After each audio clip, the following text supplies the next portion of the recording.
they met two young women, or women anyway, human women, who they noticed were having a conversation about somebody disappearing, and asked a few questions, found out it was someone they knew had gone out to a haunted house and hasn't been heard of since. They asked about the empty nets and lodgings and stuff, in which a bit of a rant about the town's guard ensued, and they were then directed to the snapping line, which is right here. So after finishing their conversation, they made their way back, and Andriette noticed as soon as she took her last step off of the bridge, she seemed to feel a lot better. Once they entered the snapping line, a generally jovial atmosphere, having also noticed on their brief walk through Saltmarsh that it is a busy, bustling town. Though pace is a bit slower than what some from more industrious cities such as Waterdeep or Neverwinter may be accustomed to, it is still busy nevertheless. Upon entering, their druid party member, Holden, had made a comment about checking out the owner of the establishment, one Hannah Wrist, at which point a dwarf just out of eyesight around the corner seemingly noticed the conversation and urged caution, because she means business and does not take kindly to unwarranted advances. Led to a series of discussion between them, which point they got a little more information about Saltmarsh. Specifically, that though not necessarily common, disappearing people are not exactly uncommon in and around Saltmarsh. Just kind of a matter of fact of the town. At some point, they finished up their conversation, downed the last of their ale, and found lodgings for the evening. And we pick up as the party rouses from slumber. What are you doing? Going down for breakfast. Breakfast! Breakfast! Alright. Holden and presumably Varian come out of their room as well to join for some food. You find a empty table. Place is surprisingly clean and vacant since you last saw it last night. So there is the occasional slumbering oaf here and there.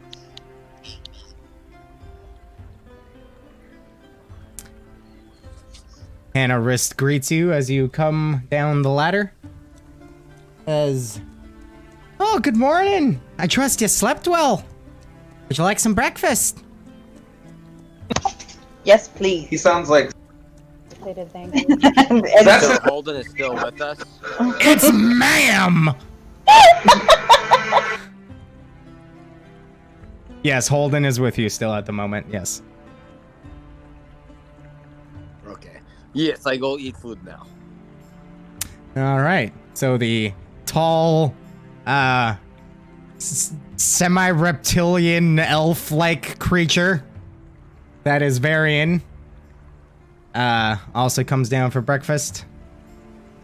You sit for a few minutes as it's prepared before it's brought out to you. As you're waiting on the food, Hannah promptly brings out a seemingly carafe of a dark brown liquid with a rich scent and 4 mugs. It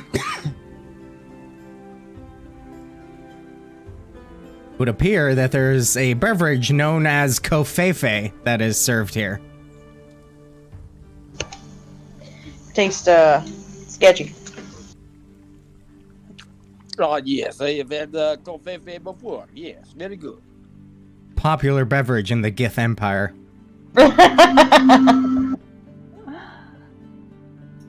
I've heard they enjoy it bigly. Yes, bigly indeed.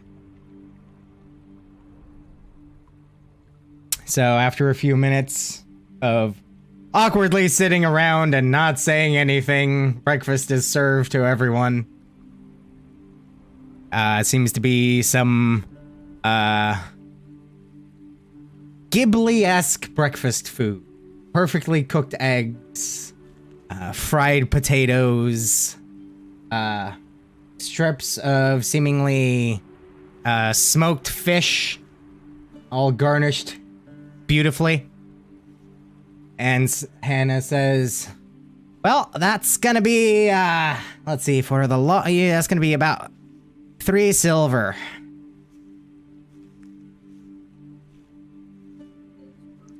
I'll take care of it. What's that? Nira says that she'll take care of it since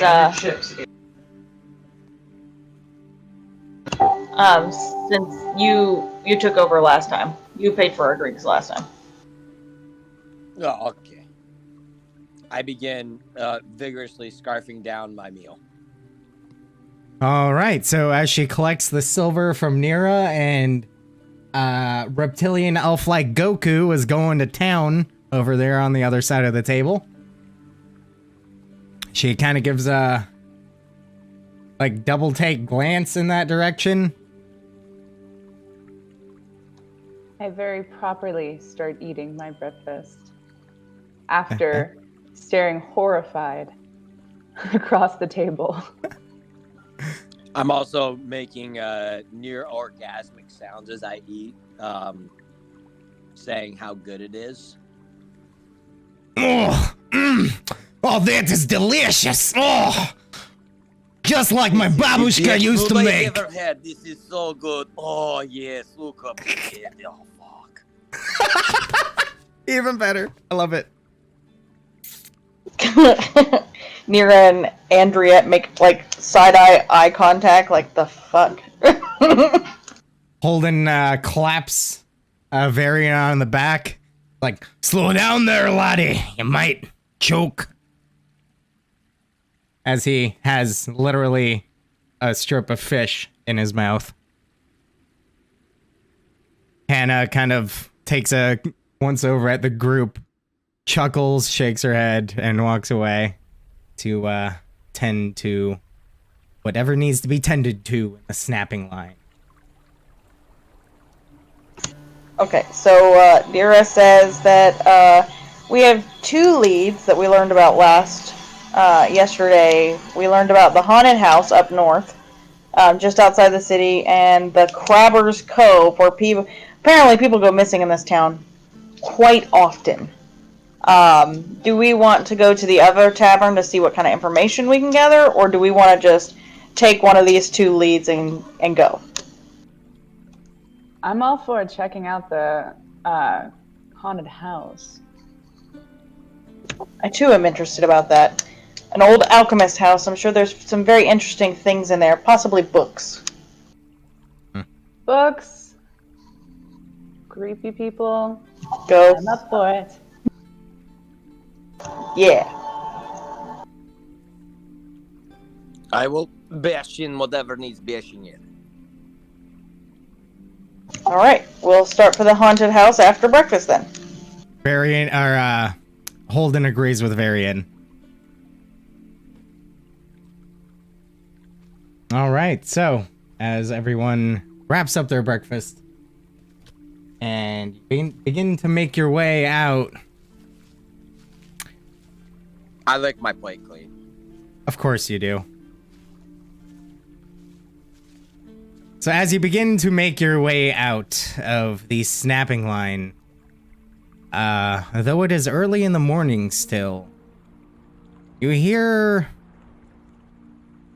quite the commotion coming from outside. Seems a little too early for us. Hear people shouting various things, sounds of big things being moved and clunked and dropped and shuffled, and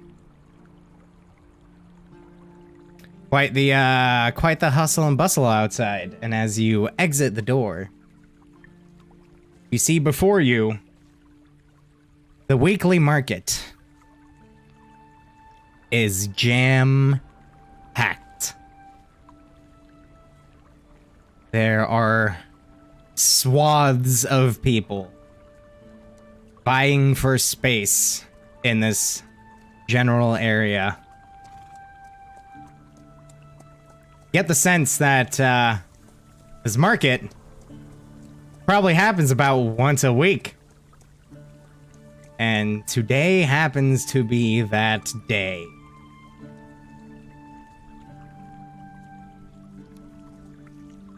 Sweet, lots of fish. If you're still hungry over there, I'm sure they have something for you. Ugh, too many people is no good. Oh, churros! Fish churros, gross, man. Actually, Andriette, make a perception check.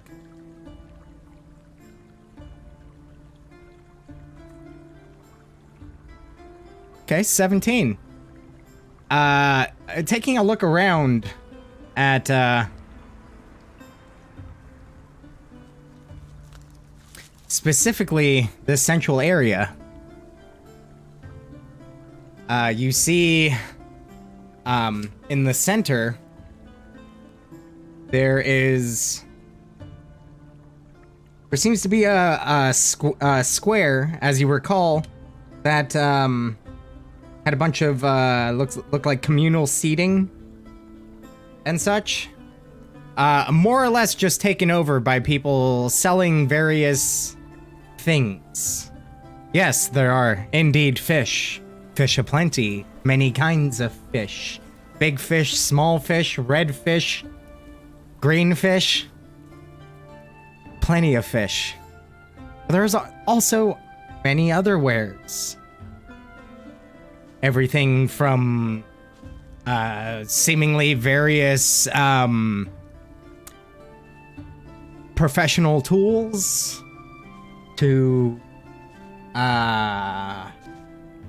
potions of sorts, perhaps, herbs, the occasional stand that has some various weapons and armor for sale. All sorts of stuff is available here.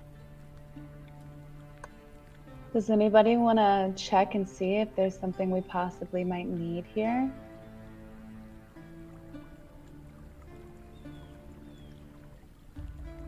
You need a bigger axe or something? Yeah, I'm gonna look to see if there's any like weaponsmiths or armor smiths or anything. Right on, right on. I'm gonna look at the potions. Okay. So, Varian, with Andriette's help, she points you in the direction. You kind of have to, the whole group kind of has to muscle their way through this crowd. It's very dense. Ooh, excuse me. Get the sense that the weekly market is a pretty big deal. So you find what seems to be a weapon merchant. And there's a familiar face behind the stand. It is one Nevin Granite Chin, the dwarf that you had met the night prior. Sees you and he says, "Oh, look at you! You're alive!" Yes, why would I not be live?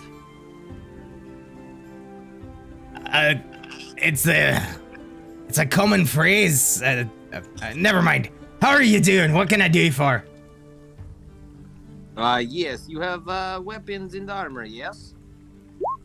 Aye, that I do. What do you, what's before me? What does he have out? You see immediately on the table, a few daggers, a few short swords, a couple long swords.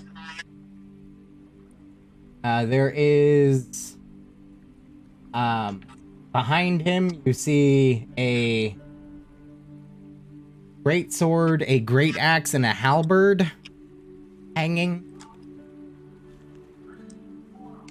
You also see a war pick to the side. A few spears kind of jammed into a makeshift quiver type thing. Like where you would put your umbrellas in somebody's house. Nice. And some various armors, leather, studded leather. See some chainmail.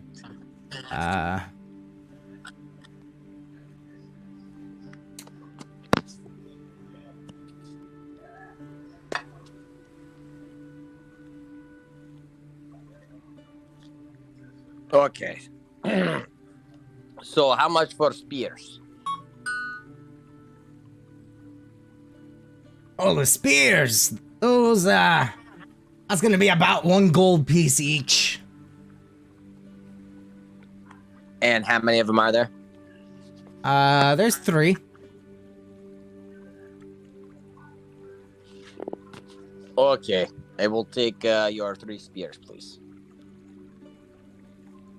All right, then. 3 gold it is. And I'm gonna give him the 3 gold.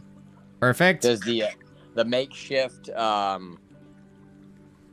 quiver, the umbrella thing, have any type of like holster or anything like that, or is it just?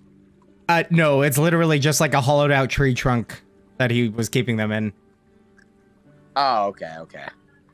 Yeah, too easy. All right, I'm gonna strap them onto my pack, like sideways. Sweet deal. So you can just poke eyes out left and right as you're walking. Yeah, That's brilliant. Exactly. Yeah. Okay. Anything else for you? For me, no. I think it is all I need right now. Thank you. Yeah. He doesn't have any type of like. He doesn't have like crossbow bolts or anything, right? He does actually. Well, hot Skippy. Yes. How much for case of bolts for crossbow? And I pull out my crossbow. My I think it's a fucking handheld. I can't remember. Still trying to get on. But yeah, I pull out my crossbow. I go, bolts for this weapon. Yeah. That'll be another gold piece for a set of 20. Okay, here you go. Thank you. All right. Are you sure you're not forgetting something? Now I think I am. Jeez. I mean, do you have anything that is silver? He kind of looks around, takes under, pulls a ring off of his finger and says, I got this ring. Oh, you have just a ring. That is all? Aye. Oh, okay. Well, I will not take is that the ring from your wife or what? Fuck no!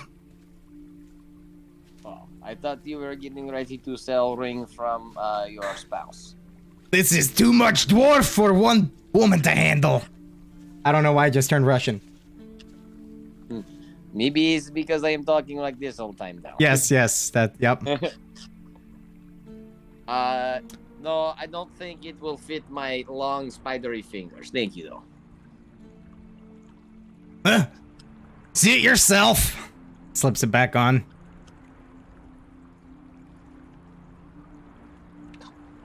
All right, Andriette, you're looking for the potions, right? Yes.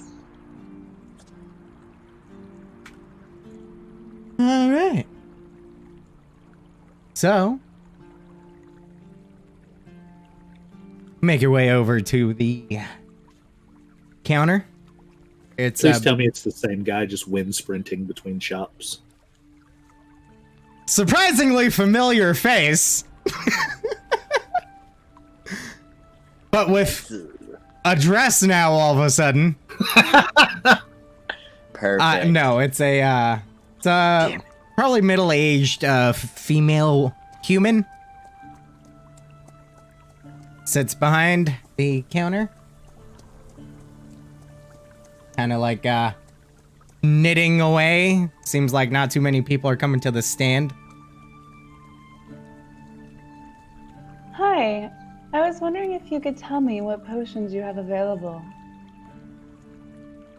Kind of like caught off guard, like, oh, dearie me.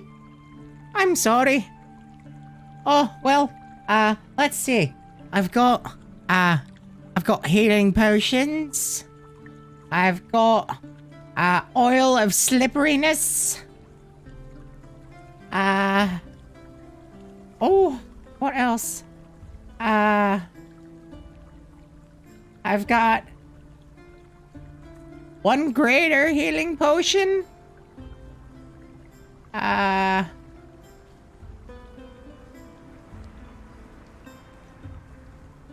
I think that's it. Okay, thank you.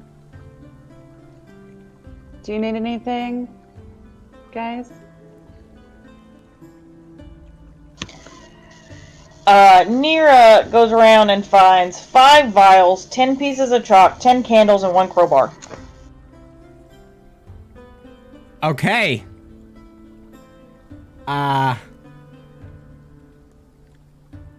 So the crowbar, that's gonna be 2 gold pieces. And then for the all the other stuff, we'll say another, what did you say, 5 vials? 5 vials, 10 pieces of chalk, and 10 candles. It should be 5 gold pieces and 2 silver. Yeah, there you go.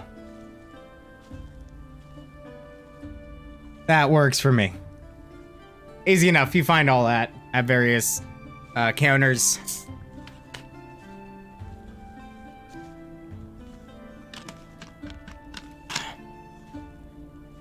All right. Anybody else looking for anything? Actually, that was the 3 of you, so yeah, that'll do. All right, and as you guys are kind of reconvening,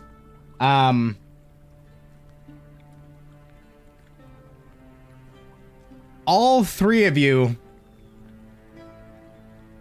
Holden as well, feel a quick tug at your belt. And Andriette, you specifically, for the others notice, you notice a pack of dogs just ran by in this direction, and reaching down, you all notice one of your pouches are missing. Thieving puppies. Fantastic. I need you all to roll initiative for the sake of order tracking. Do I roll initiative for my pseudo dragon, or does it just go with me because it's my familiar? You can just have it go with you. Or roll separately, entirely up to you. Hey, Dan, you just want to roll my initiative since I'm still working on computer issues? God damn. How do I I roll know. my initiative? click on initiative. It's not doing anything, I don't think. Oh, you know what? Yeah, that's fine. If you click on the text where it says initiative, it should roll. There you go. Got it! I was clicking the number.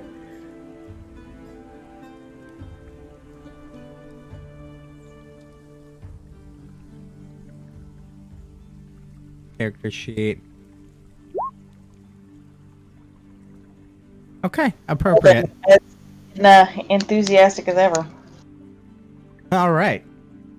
So, as you stand befuddled, the dogs seemingly weaving in and out of the people easily enough, they dart off in this direction. Andriette, what are you doing?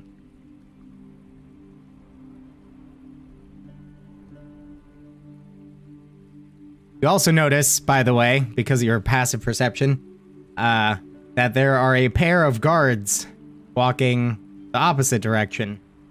Dogs just past them. How far away are the guards from me? Oh!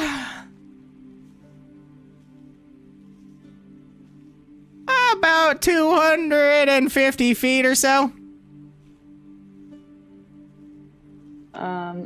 Maybe not that far. Do they look like they're paying very close attention? I mean, if you're asking if, they noticed the dogs run by, but didn't seem to react to it at all.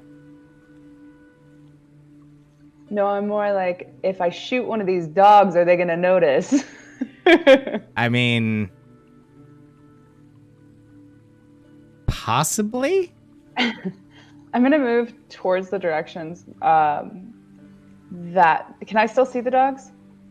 Yeah. I mean, so maybe they didn't get like all the way over here yet, but that's the direction they're running in. So you guys are like right here, and the dogs are probably about like right here now. Okay. I'm going to look around stealthily and try to, blend in a bit, for as much as I can behind something. And I'm going to pull out my crossbow and I am going to aim at one of the dogs and hope that I can shoot the little sucker. Okay. You are in a massive crowd of people, and that really crowd good. continues. So get the sense that would be a very difficult shot. You can certainly try. Don't hit a civilian. Don't what? Hit a civilian. That's what I'm thinking right now. I'm going to run towards the dogs then, if it's that crowded. Okay, go ahead and make a athletics check. As you have to muscle your way through. Holy fucking shit, okay. Yeah, you definitely muscle your way through this fucking crowd. It's dense, so you don't get to make as much progress as you necessarily expected to, but you are closing the gap with the dogs. All right. Next we have Varian, whatever the fuck your name is, I forget. Varian is from World of Warcraft. That name. Venereal? Yes. No, that's a wholly different one. My last name is Disease. Anyways. I am also going to go sprinting, but as I do, I'm going to take one of the spears out and just kind of like try to start like using the blunt end, not the fucking pointy end. Start just like pushing people aside as I'm running forward and going, thief dog, and chasing the dogs. Okay, you're making an intimidation check for you?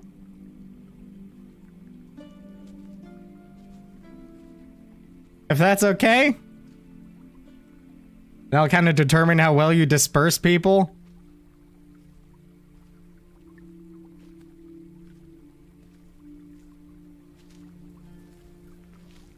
Yeah, as I chase the dogs, yeah. Okay. Coming. So, I'm also going to make your athletics check for you. Okay. I'm almost back. Okay. So, between your wild shouting, flinging around a spear in a densely populated area, you managed to get a decent amount of people to kind of get out of the way. With the spears strapped to your backpack and kind of taking the time to like distract and force people, you do manage to make some progress, but you don't manage to close the gap. You're kind of keeping pace at the moment. Okay. All right. That brings us to Nira.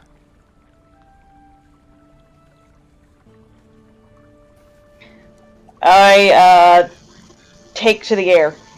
Okay. Crowds. So you're dashing after these doggos? And my pseudo dragon is also with me, and they have keen senses, so their perception is basically better than mine. So that I can have my pseudo dragon keep an eye on the dogs, so that I don't lose track of them. All right, sweet deal.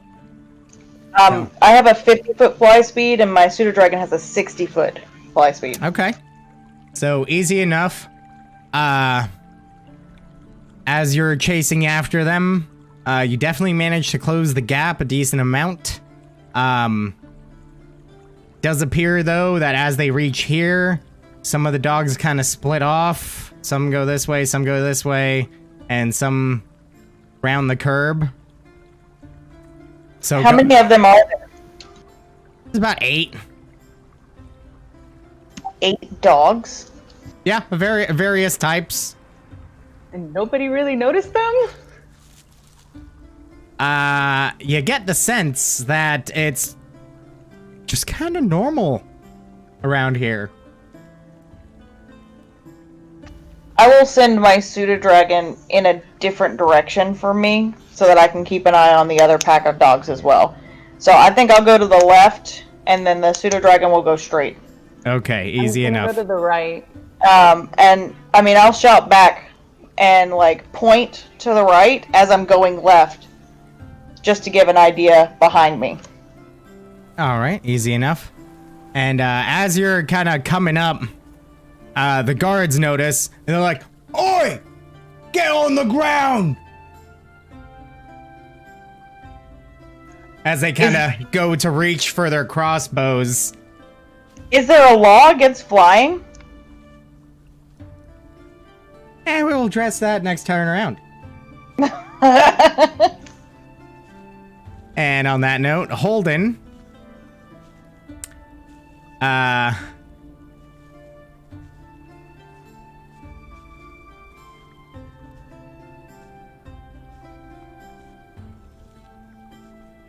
He's gonna wild shape into a fucking bloodhawk or something. Or no, he can't do that. He's level 1. He's just gonna fucking chase after him. Try to make athletics check to push his way through the crowd. Okay, and he manages to push his way through, closing the gap a bit. Cool. All right. Back to Andriette. So I saw Nira point to the right, so I'm gonna switch to the right and go after that group. All right, and as you're kind of running about that way, one of the guards now notices you running up in your sprinty way, and he's like, "What the fuck are you doing? Why's everybody running?" They're uncomfortable. The dogs, they stole things. Stop them. He's like, ah, and goes back to worrying about Nira. I'm gonna keep running, just right past him. Okay. Okay. So as you're kind of coming around here, around the side, just from behind this corner, as you're getting there, somebody pushes a big cart out, seemingly headed towards the market. Make a dexterity saving throw. Oh boy. Vault it. Go.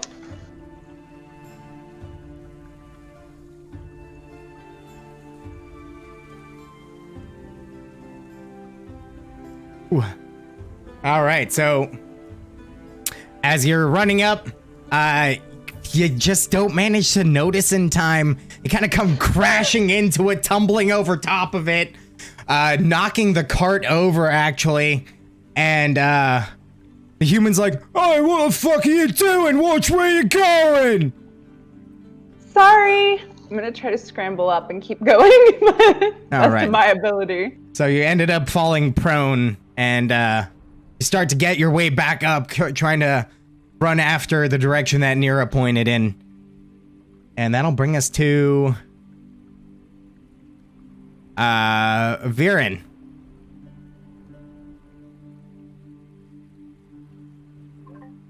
Yeah, so do I see the guards yelling at Nira?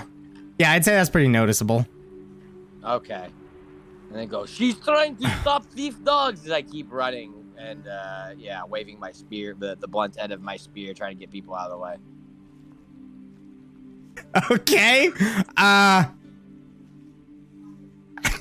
Same guard that noticed Andriette now turns and sees this gif, which is something he has never seen before. And he's just like, "Oh, crikey! Hey, it's a fucking hobgoblin! Put down your weapon!" As he points his crossbow at you. Hobgoblin!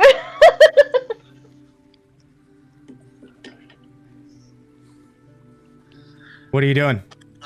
I'm gonna stop and look at him and go, "You humans really are this stupid, aren't you? I'm not hobgoblin, big dummy. They dogs. They stole our stuff. Do a job. Stop them." Make a persuasion check with disadvantage.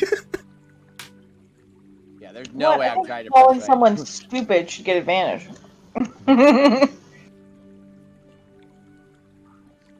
Want me to do that for you?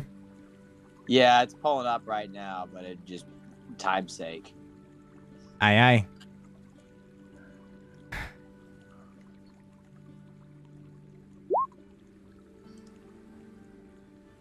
Okay, well, you didn't roll a 1.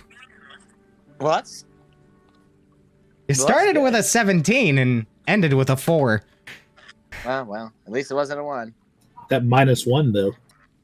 Yeah, all right. So at this point, the other guard notices and he's like, "Oh, fuck!" Points his crossbow at you and he's like, "On the ground!" At this point, people in the marketplace are kind of noticing and are like, you know, noticeably trying to push their way away from the scenario. All right. And that's going to bring us to Nira. The guards seem to have lost interest in you for the moment. Because there's a big Good. scary hobgoblin waving a spear. She finds that hilarious. She keeps going, though. She's more worried about our pouches.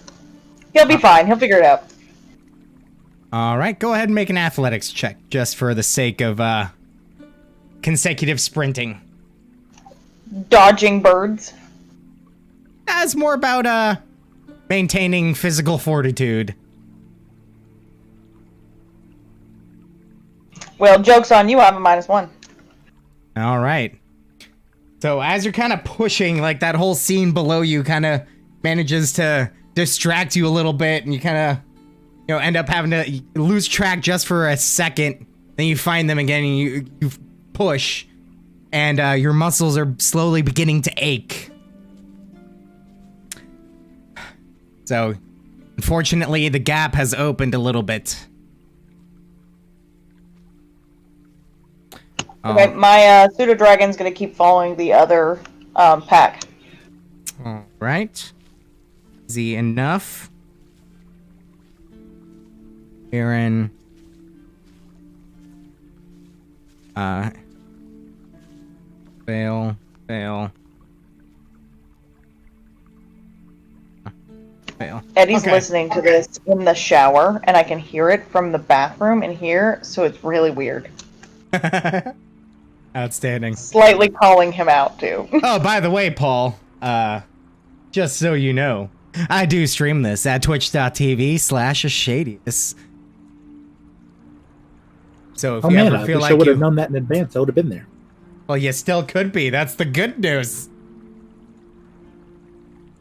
All right, so... I wish I had more hype music for this right now, but I don't want to take time looking for that, so we're just gonna keep going. Imagine some really fucking hype music going on right now in your head. All right, so that brings us to Holden, who's still trying to fight his way through the crowd due to his small stature.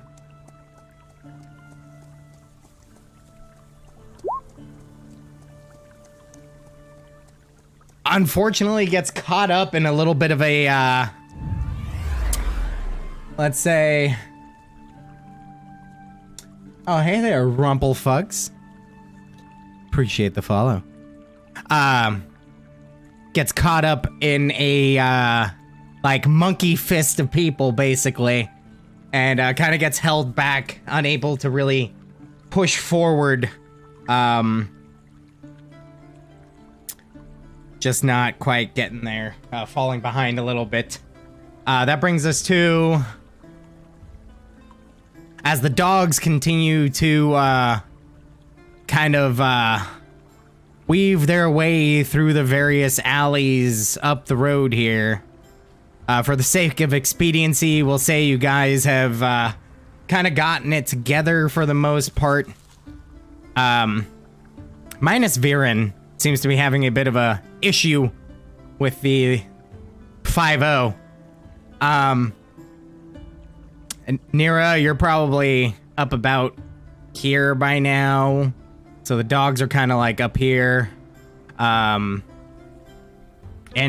you're just now kind of coming around over here. Holden is just now catching up to the guards. And actually, as he finally does break through you, he kind of tells them like, no, wait. He's a good guy. He's with us. Trying to persuade them that, that he's a good pickle. Succeeds. And through various cunning words is able to convince them that he's a good boy. But they do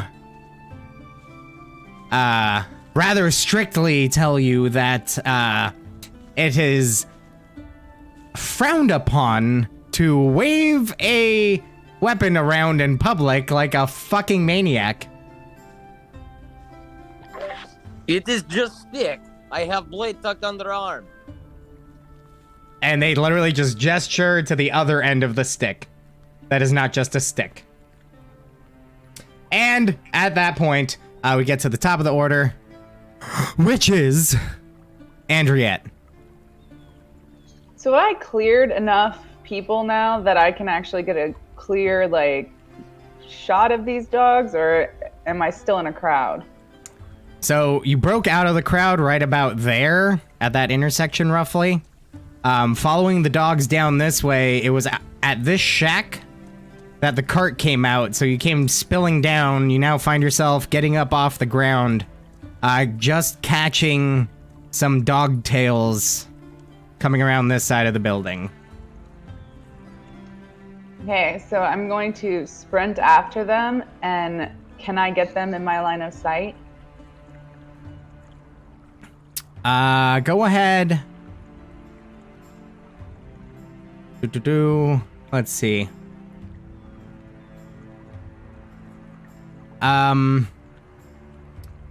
Probably. I mean, there are still people about. It's not like, you know, you made it out of the crowd and now there's nobody around at all. there's still people. It's just not incredibly densely packed like it was up in the market area. You see the dogs. They're running around. Make a perception check.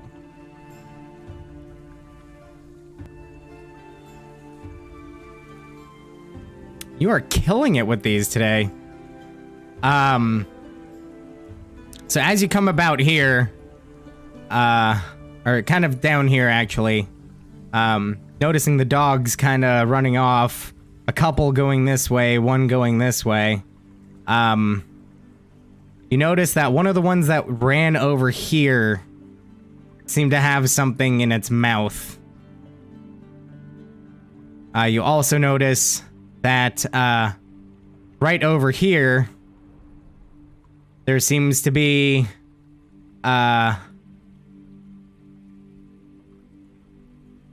one guard kind of leaned up on this building. Like, is the dog going to him, or? One of the dogs is kind of going towards his general direction, yeah. And he's kind of leaning up on the thing, leaned on like a spear, and just kind of eating an apple as he notices this dog running up. Do I notice that the dog, like, he's expecting the dog, or he looks like shocked by the dog? Doesn't seem to react one way or the other about the dog. The dog is running in his general direction, but doesn't seem to be running to him.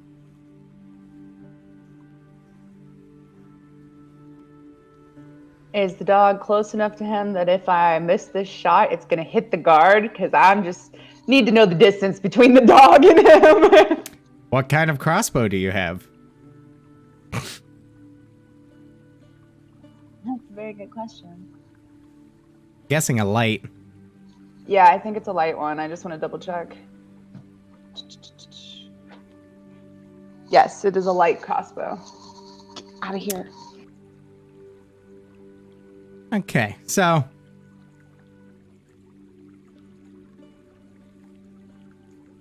200 feet ish, give or take. I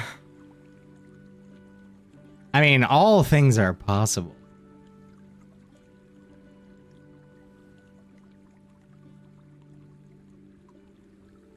Trash. Sorry, I'm trying to find the range. Okay, yeah, so the shot would be at disadvantage due to the range of the shot. I mean, possibly. It also possibly hit any of the other half dozen people that are in this space between you and the dog. Fine, then. I guess I'm just going to keep sprinting after the dog, trying to close the gap. But I want to go after the one that looks like it had something in its mouth. I want my money back. You're going to kind of weave your way around to the left here. So go ahead and make a athletics check just to, actually, yeah, one more athletics check, or switch things up a little. Okay, so it would appear that after you tumbled through that cart so gracefully, that might have like rolled your ankle a little bit or something, and you're having some difficulty trying to just kind of muscle through it. Like you're hurting and you're fighting through the pain, but the gap seems to be widening.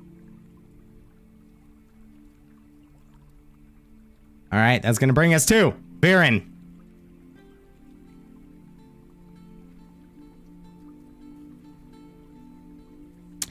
I really gotta figure out something with this fucking music, 'cause this is not hype enough.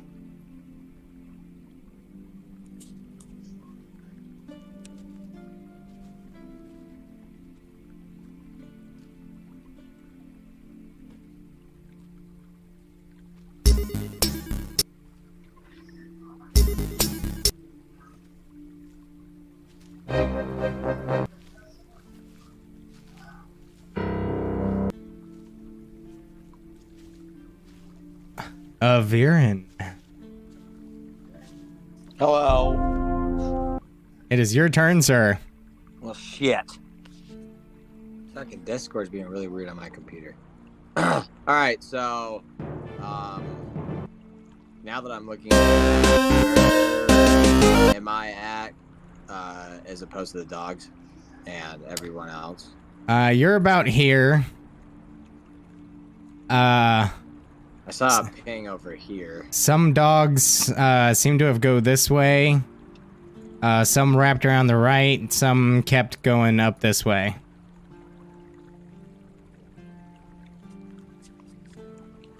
Okay, so I'm gonna go. Can I go now? Get my stuff back? Yeah, just don't cause any trouble. And And put that spear away. As he says, yeah, I just take off running again, but I do put the spear away. Okay. And I'll be looping, or like trying to loop around, going this way. All right. Hang on, I'm trying to find some more hype music here. That's a lot of fire. We don't want that.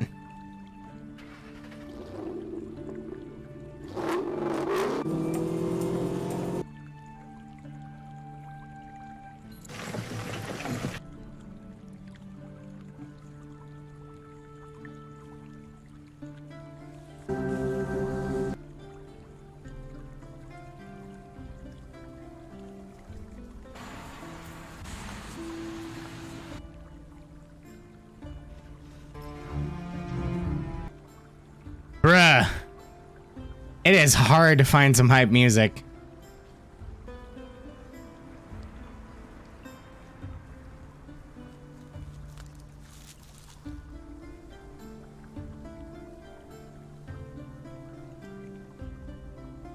We need a search by hype feature. Right?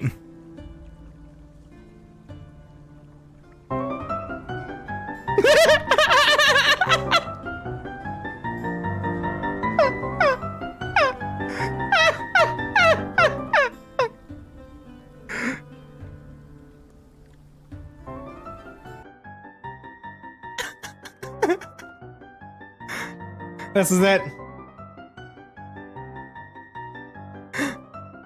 10 out of 10. Perfect. All right. So,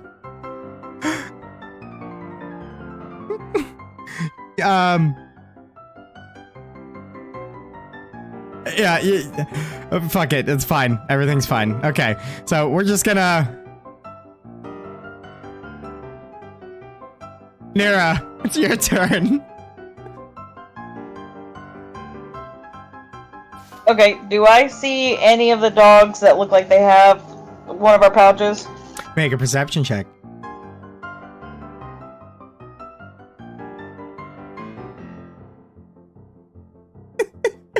Oh, that's not too bad.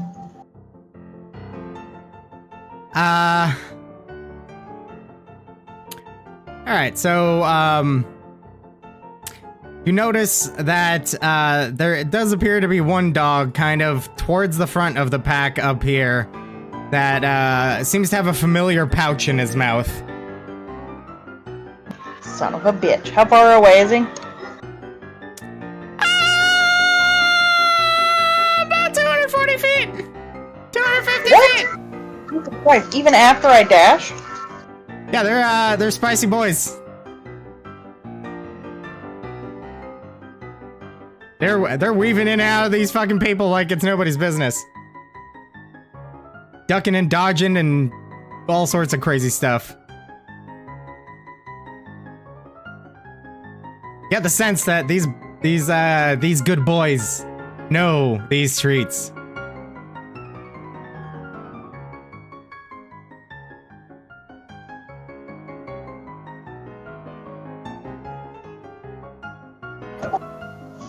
Alright, I'll just keep dashing. I'm gonna try to close that gap between us.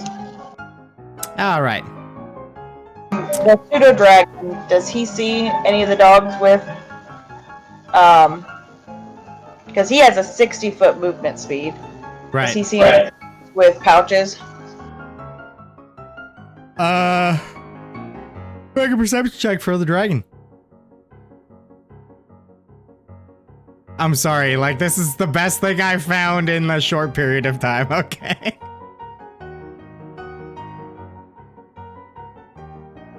Silly, I know.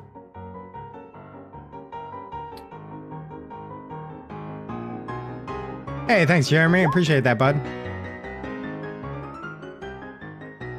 It gets advantage on perception checks, so it got a 20. All right. Yeah, it notices the same dog you noticed. And then, the dog right behind it also has a pouch in its mouth. I assume the pseudo dragon's a little closer. A little bit, yeah.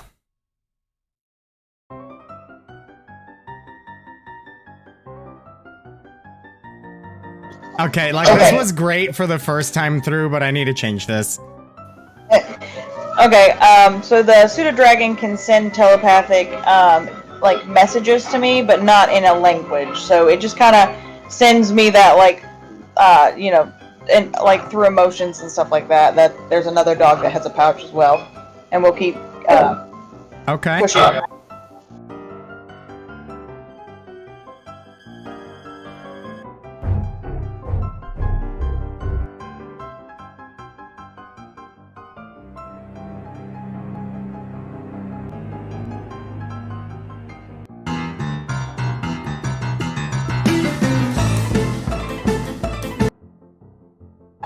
Bunch of fucking clown music on here, I swear to God.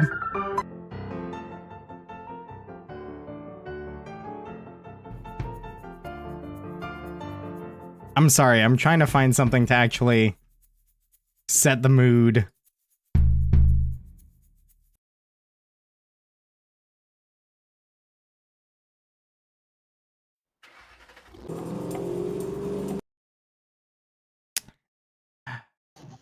Busy city background ambiance.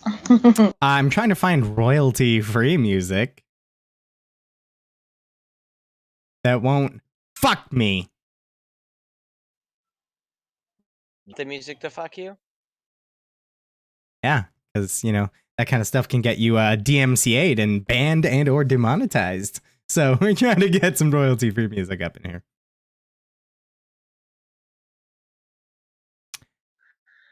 Just play it at like 5 times speed.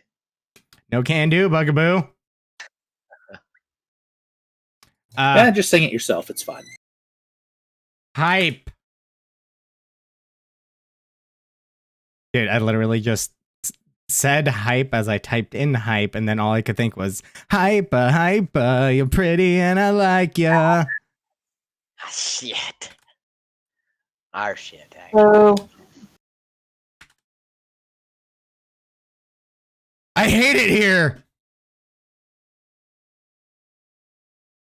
What was this one like?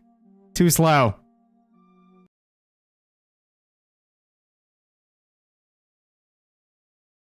Oh my God. Okay, so fuck it. We're just gonna keep doing the thing. Just fucking go with it, whatever. Better than dealing with this. Okay, so yes, your pseudo-dragon communicates to you that there is another pouch being held by another dog somehow through emotion.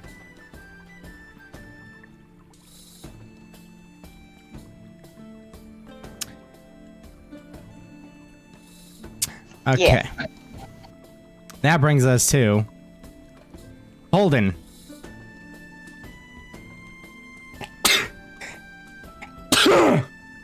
Excuse me. He's just gonna keep sprinting. Okay. Pretty sure he's keeping up to some extent.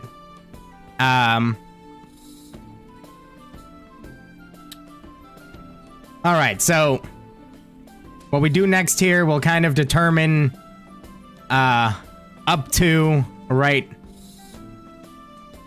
here-ish. So keep that in mind. We're not literally going by like exact feet and stuff. This is more like general zone situations. Pure insanity. Indubitably. All right, Andriette. See the Alright, dog I'm gonna- kind of running this way. They're heading up over here. So I'm gonna chase my puppy and try to close the gap there, and at least try to get as close as I possibly can to it. Since you're not giving me feet, I'm just gonna assume it's out of my range to just try to stop and shoot it. So I'm just gonna run. Okay. Go ahead and just make a Constitution saving throw to see if you get gassed or not.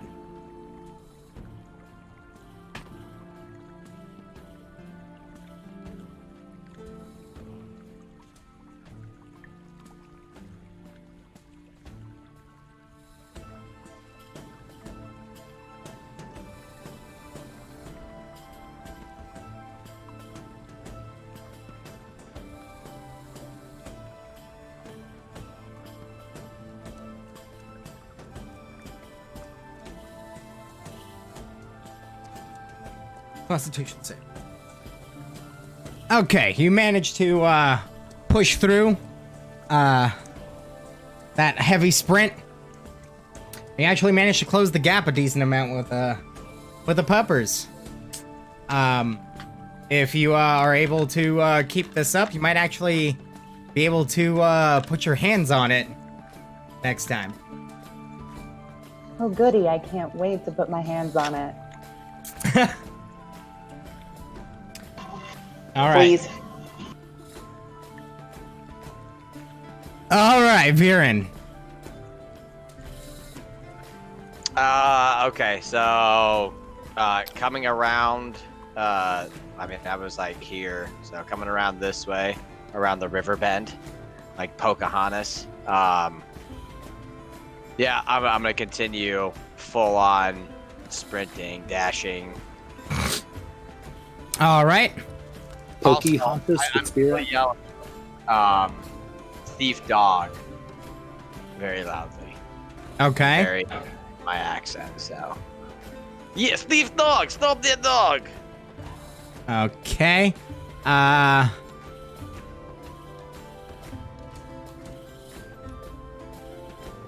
Make a... Okay, I'm gonna need you to make a persuasion check and a con save.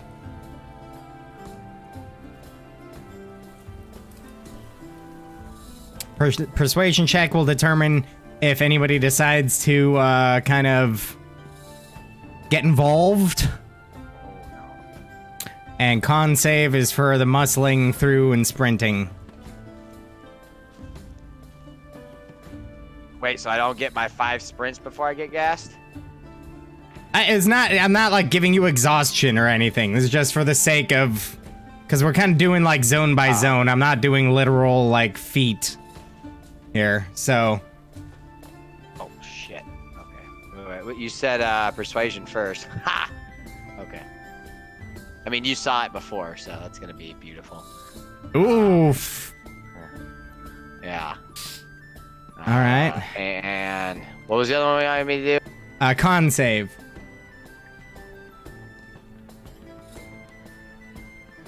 $24 will do. All right, so you're able to muscle through the sprint, easy peasy, lemon squeezy. Unfortunately, for one reason or the other, people don't seem to really care if some dogs took some of your stuff. All right, so just speed things up here. Nira, you're up. I dash. All right. Go ahead and dashy dash. You see the dogs are kind of coming up this way, rounding the bend. Seems to be more or less the trajectory. Let me know if I get within 60 feet. Okay.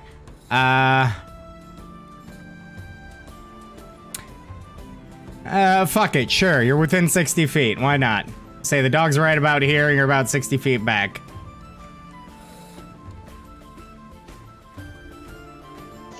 Okie doke.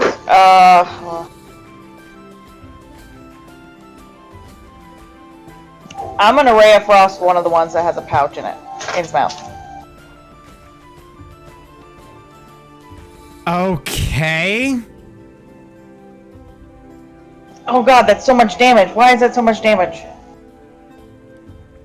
Oh no, that's the hit. Okay, whew. I was like, oh Jesus! I was like, wow, get fucked, dog. Jeez! In today's episode of Mira Commits a Murder. It's a dog. All right, so as you fire the ray of frost at the dog holding the pouch, he actually manages to duck behind a tree when you were expecting for him to go in front of it, and you hit the tree and not the dog. Okay, so to do that, I would have had to do not a full dash, but Ben, stop. But my pseudo dragon is going to keep dashing to keep them in eyesight. Okay, easy enough. And at this point, we're gonna go ahead and say it is Holden? Is that right? Should be Holden. Yeah. Holden McGroin. He's going to just fucking go for it.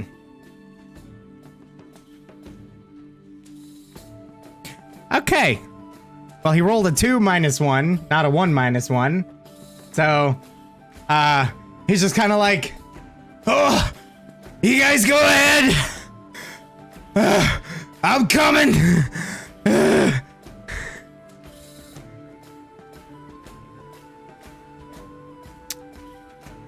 And now it's clear to see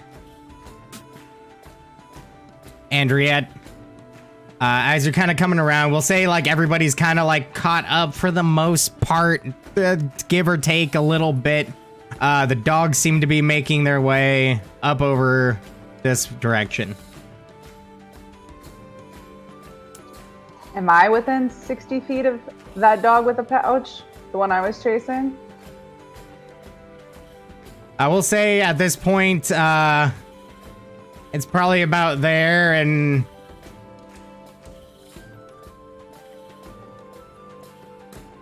no, you are not. You could try to make a. So I'm kind of keeping track of it by like fails and successes. You could try to make an athletics check to really fucking push yourself up there. Maybe hopefully get there in time.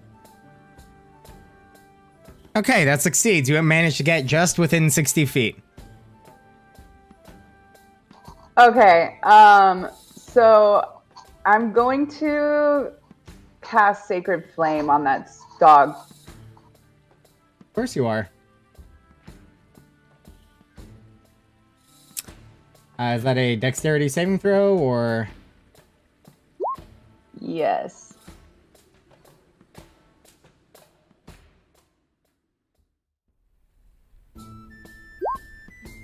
Rolls a 19. As you end up, you fire it off, but the dog manages to just kind of jump over the stand that's right in front of this building as that pops off. Meanwhile, the person standing right next to the stand is like, oh, fucking hell! Kind of looks over at you with your hand outstretched. And he just starts yelling, help!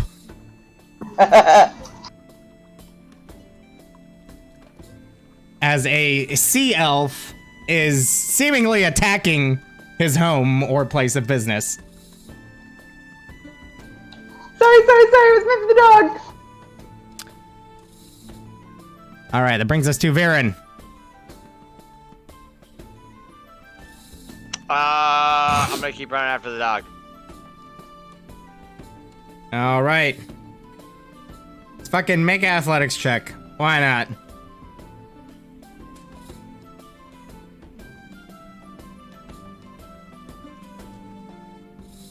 Yeah, fantastic. You manage to close the gap a good amount, coming up right beside Andriette at this point, who is frantically trying to persuade this person that she's not attacking them. We'll see how that turns out.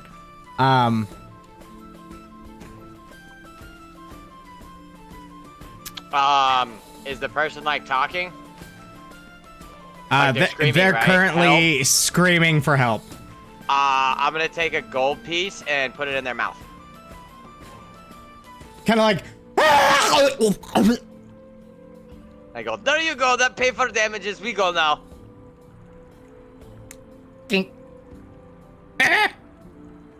Not one for manners, but I'll take it. All right. So then it'll take us to Nira. Nira.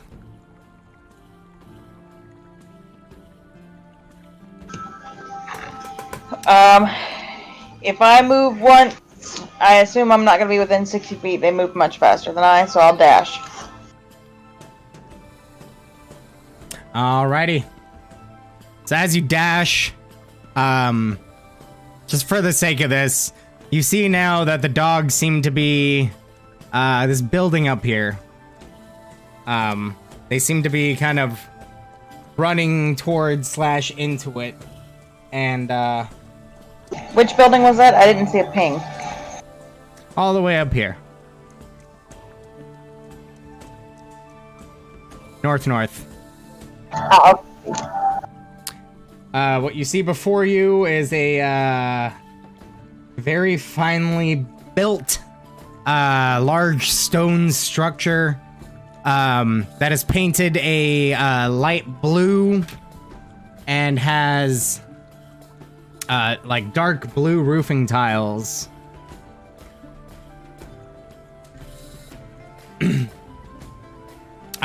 Some green trim around it, well-established brushes and such.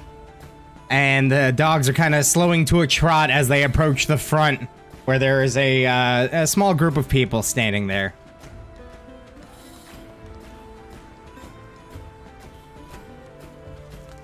I caught it.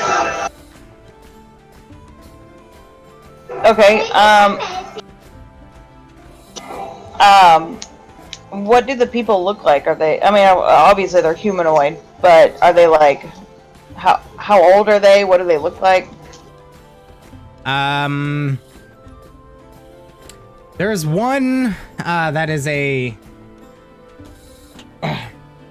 seemingly older individual, bald with a big bushy beard. That's white. And then you see a few that are a little younger. I mean, it's kind of hard to not be younger than this man, but they're younger folk. They all seem to notice the dogs coming up. Kind of like, and as you're closing the distance now, like, just for the sake of this, we'll say everybody's kind of closed the distance, is kind of approaching the front of this building. You see before it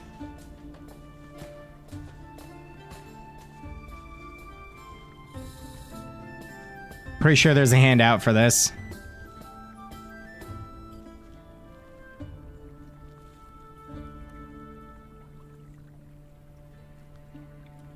Fuck, I thought there was.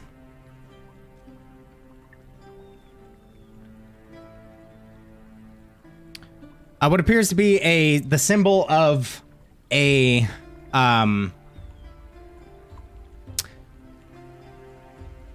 seems to be a sphere with the lower half kind of in like green waves and a large trident going through the middle.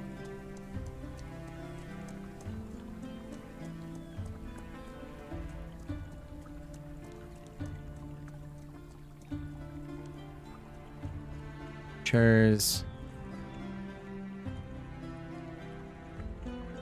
Hang on, I'm about to show it to you.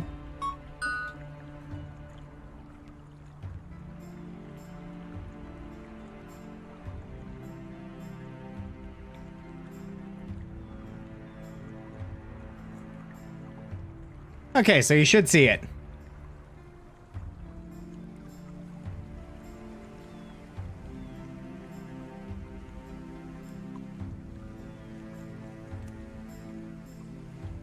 It looks like a painful nipple piercing. You look like a painful nipple piercing. Hot. Burn. You're welcome. So, and in front, you see this, like I said, for the sake of this, we'll just say that everybody's kind of caught up at this point. Because the only person that failed thrice was Holden. Who's bringing up the rear. This older gentleman, certainly a salty seaman type, kind of seems to be like grabbing the pouches out of the dogs' mouths, noticing you, and looks up and says, "I suppose these would be yours." They are absolutely, and I ask that you give them back, please. Oh, without any issue, lass. These dogs seem to have a mind of their own, going around stealing things they shouldn't be. We have to, find owners of things all the time. These are loose dogs we care for. I like to think that's their way of paying us back. Though we never keep any of it. They just steal random coin purses off of someone's belt? Oh, they steal all sorts of stuff. Steal coin purses, walking sticks, the occasional sword or two, hats, robes, backpacks, anything that's loose and easily accessed. They just... If they overstolen someone's pig leg, that would be kind of funny. He laughs heartily at that and lifts his robe and shows his peg leg that definitively has some chew marks in it. And he says, "Actually, as it turns out, they like all manner of sticks." Can I roll an insight check to tell him, like, to see if I gauge that he's genuine? Send it.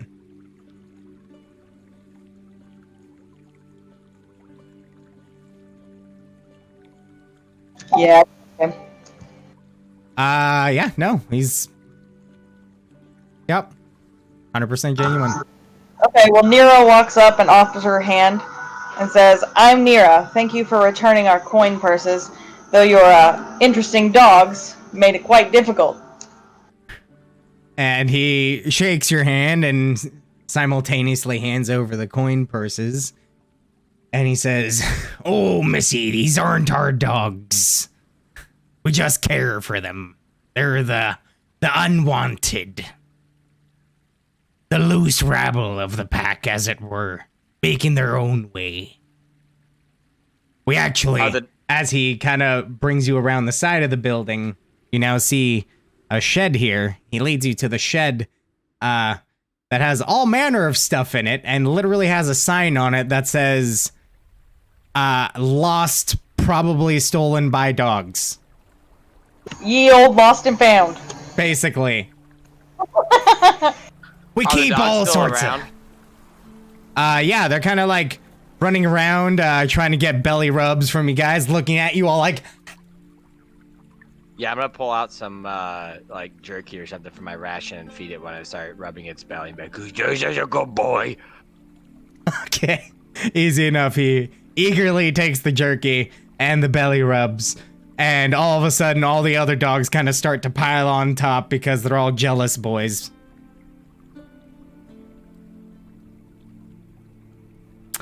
But yes, he shows you the literal lost and found that they have for all sorts of shit that these dogs have brought.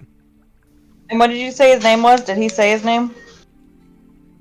Oh, Nira, I do apologize. My name is Wilgar Brine-Handed.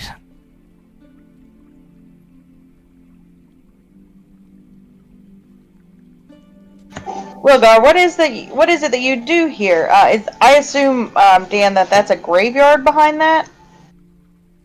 That is indeed a cemetery. She says, Wilgar, what is it that this building is for? I see the cemetery right over there, but I'm not sure what this stone structure is. Is it a church of some kind? Aye, that it is. This here is a temple to Procan, the chaotic neutral god of the seas.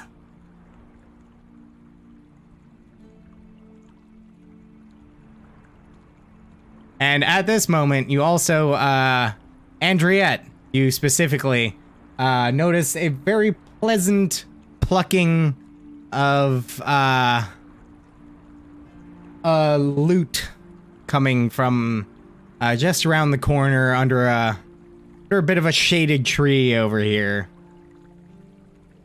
You see appears to be a human man who seems to be slightly above average height, who also seem to be a bit blind right now. Decent build, blonde, light complexion, also wearing similar robes, though seemingly sitting beneath a tree without a care, chewing a reed of grass and playing a lute.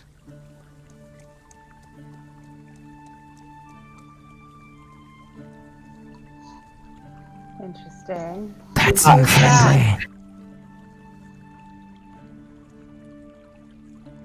What? Did somebody say my name? I just introduced you, sir. Oh, hey, I'm sorry. Was my music bothering you? I'm so sorry.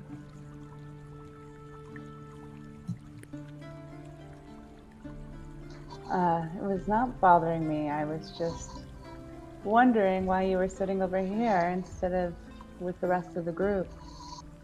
I've been here a little while. The dogs get rambunctious and try to steal my food, and I don't like it. I like eating my own food. Makes sense.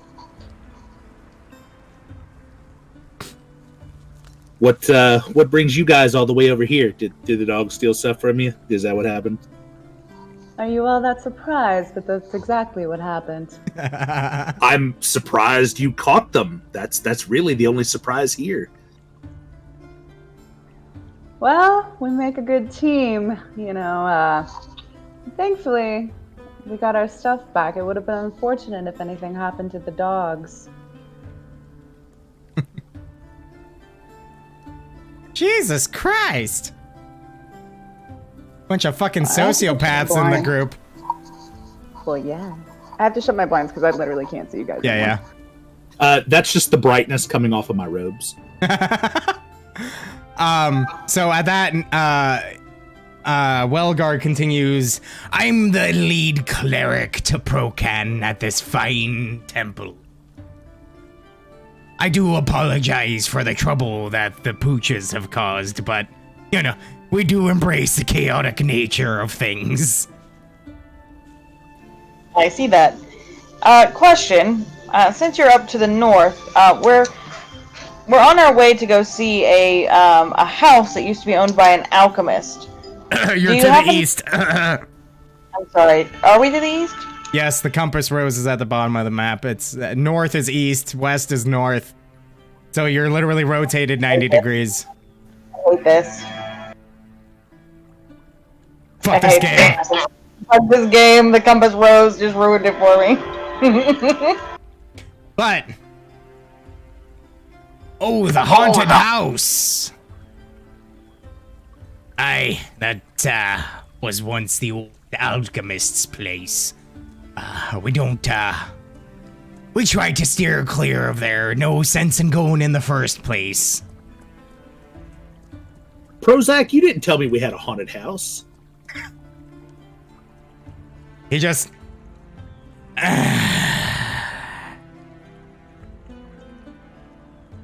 Aye, there's a haunted house. I didn't tell ye for obvious reasons. 'Cause it's fun? Well, we're on our way out of there. We've got some spare time. We figured we might help either clear it out or just explore. Oh, that's a great idea. Why don't you take this little fellow with you? I think his Listen, you name guys- is Friendly. Excuse you, it's friendly, comma the, but everybody says I'm friendly. Friendly comedy. Yes, and my name is Welgar, not some shitty medication. Listen, Prostrate, I'm really happy for everything that you put me through here, but if we're going haunted house, we need to go. You will be Well, we got- sorely missed here, I assure you of that. Oh, and by the way, should you come across any, I don't know, marooned or shipwrecked sailors and find any of their bodies, I would appreciate it if you bring them back so they can be properly interned. We'll bring you their leg. How does that sound? That's not foreboding at all. Okay. I serve Procan and seek to have lost sailors properly put to rest, not manipulated by the wild magics of the sea. I can understand that, and so we will bring them back if we can. I appreciate it. I can give you my clerical services and not that kind of clerical in return. Oh, good. I have paperwork.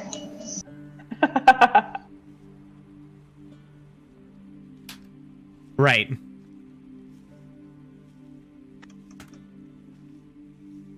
I need help filing my taxes. You're going you to need a have tax to guy? see the magistrate for that. And for the record, should you need anything of any of my services, I can in fact give you services up to and including greater restoration. Oddly specific. Thank you. In short, he's a cleric that should you That bitch a healer. return any lost sailor bodies to him, he is willing to give you his services as a cleric for spells up to and including 5th level. Get out of there. Holy fuck.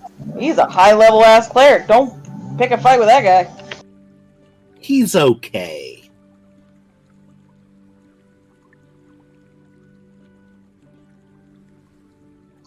So what do you By guys the- think? By the way, how did you get here? You're clearly not from around. We sailed in on a ship just yesterday. Fishing boat. A fishing boat, you see? What boat might that be, and who be your captain? I know much about this. I was a whaler myself, you see.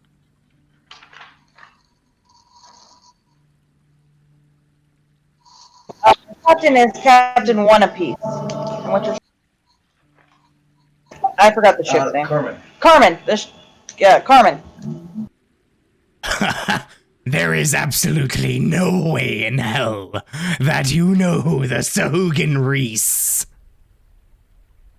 I absolutely know who Captain One Apiece is. Thank you very much. He's a very nice man. Pulled me from the ocean. Well, fuck me sideways. Reese, as I know him, served on me fishing vessel many a moon ago. He was a deckhand, wanted to know the ways of the civilized fishing. What a small world. Aye, as a matter of fact, raises his robe. You see this peg leg?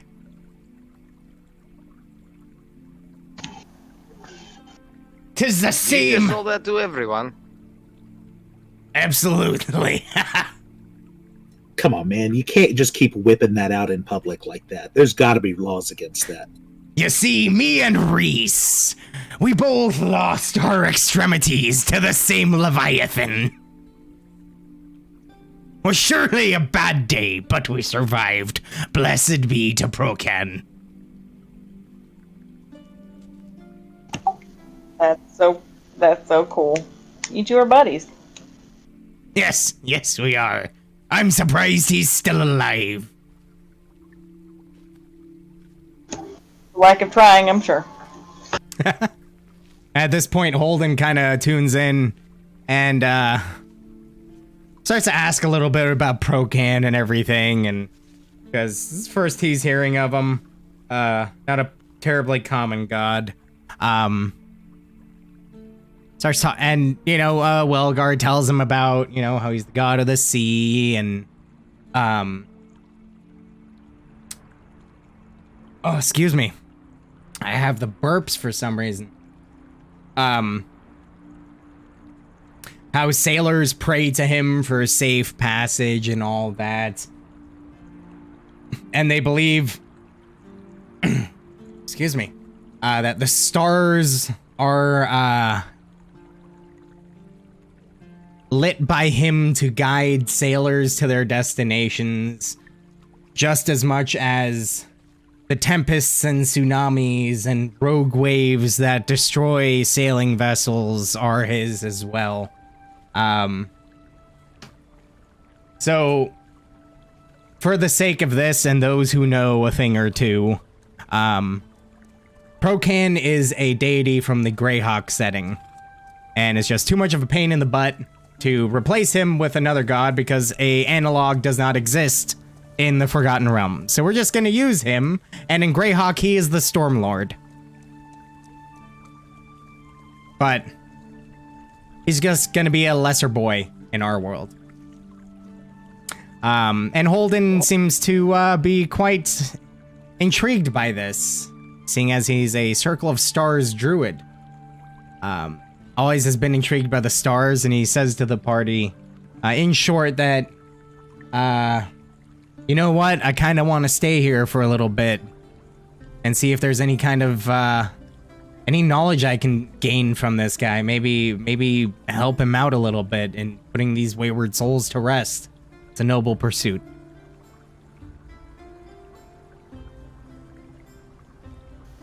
Well, I'm glad you found something of interest. Peace, dwarf. Well, tell me how you really feel. You're being sincere. I'm kidding. So basically he's gonna, Welgar kind of like, yeah, sure, okay, that sounds good. Yeah, whatever. Just kind of, I'm not trying to literally RP with myself here. So. Do it. I mean, listen, I do that off stream. Yeah. On it these days. Well, on a different stream, let me be clear. Fans got it. No, it's only Dan's. Oh, man. Is it like exclusively just pictures of like Tony Danza? No, it's actually a fan site for Tony Danza Tap Dance Extravaganza blooper pictures.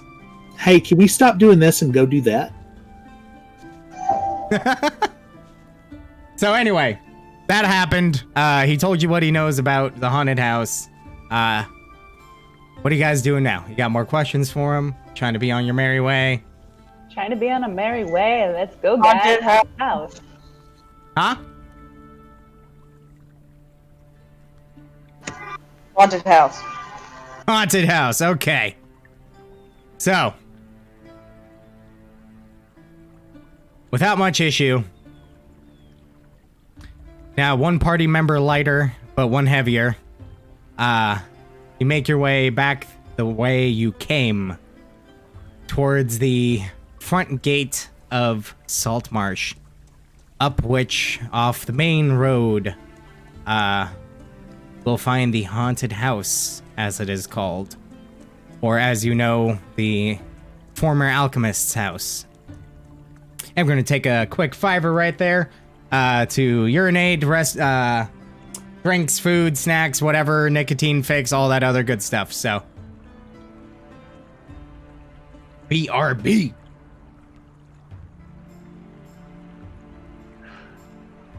About to rail some lines.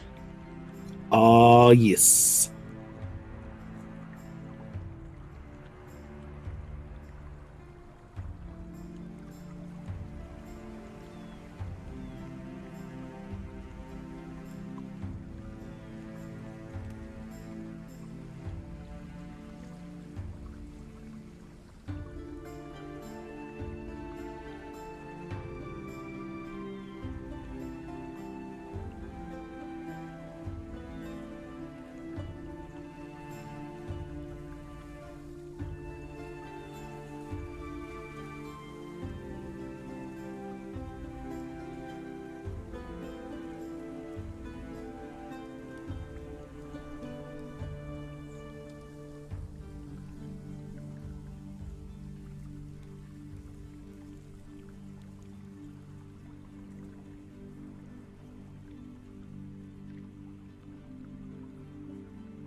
pull my chair out. It grabs my headphone or my headset wire and then grabs half the shit on my desk and yanks it off with it. That was fun. Good job.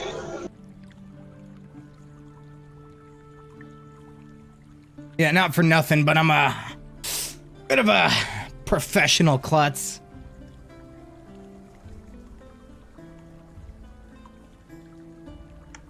Oh yeah, by the way, what did friendly, the look like? Human male, about 5'10", blonde hair, lean Like physique. Kind of like his picture. That's a Yeah, good pretty question. close to that. Okay. All right, enough.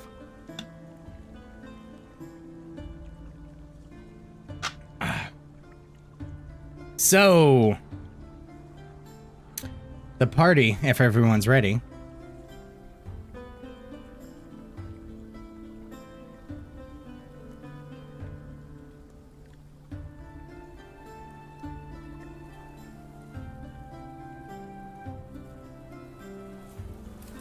Yes, no, maybe so? Yeah, I'm ready. I'm good.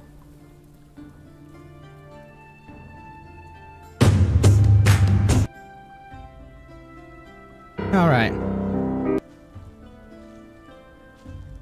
All right. So,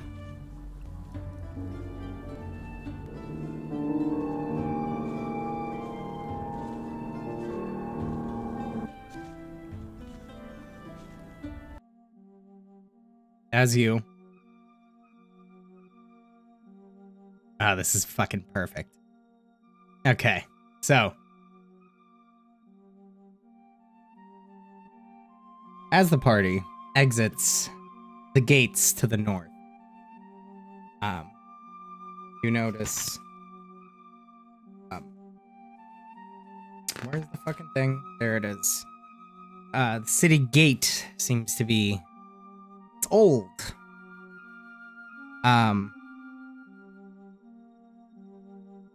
Appears to be much older than a lot of the rest of the town that you've seen.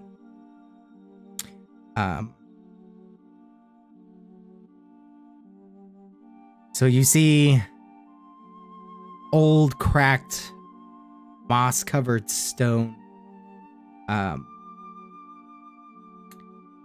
It's a single small stretch of wall, as you can see on the map. With a decently sized gate. At the gate, you see 3 guards stationed. The wall is old, crumbling, and badly worn by centuries of rain and wind coming in from the sea. You also notice a small structure nearby. It seems to be like their the guard shelter. The guards here, you notice, seem to be on the older side. Get the sense that this posting might be due to nearing retirement, and they're either unwilling or unable to walk patrols as the rest of the guards do. As you approach, you notice them all notice you. Despite their age, their eyes surprisingly sharp. Still definitely have their wits about them.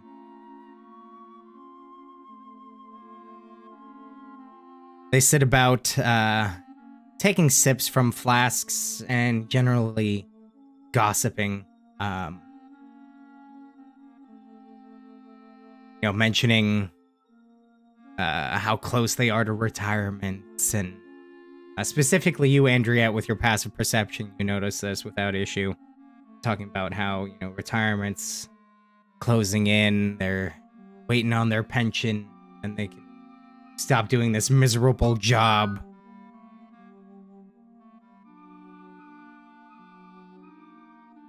Where on And- the map exactly are we? Right down here.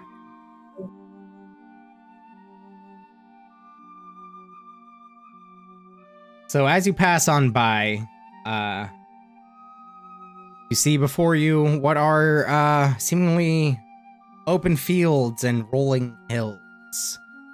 With a mist that has crept up from the morning that is still abating. Present, though not too heavy.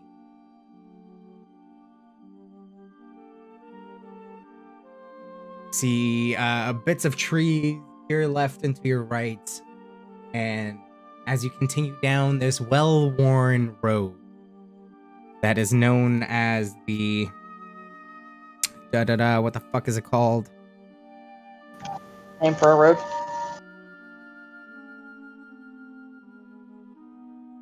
Hang on. Why the fuck did I forget this? I can't believe I just forgot this. I'm an asshole. I'm the worst DM ever, I know. Fucking piece of shit. You right. Rude.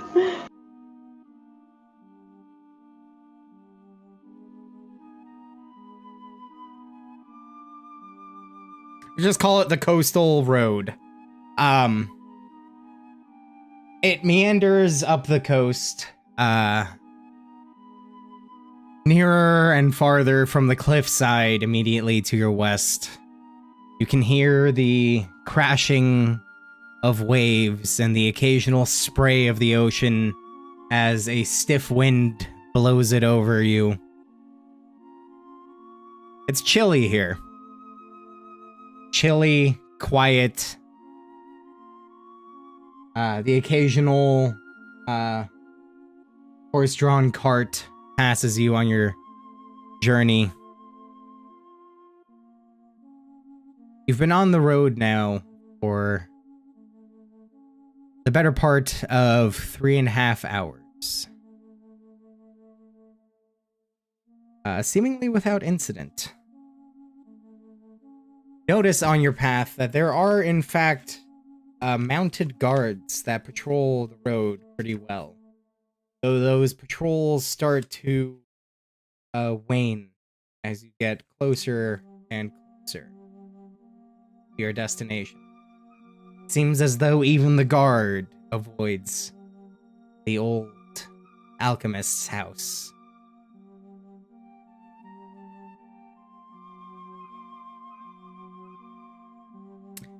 As the mist has now, for the most part, lifted as the sun beats down on it.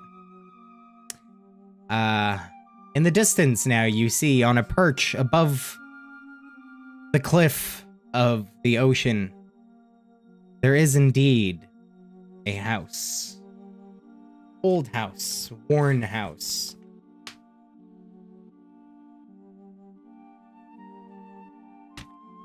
Go ahead and everybody can make me a perception check.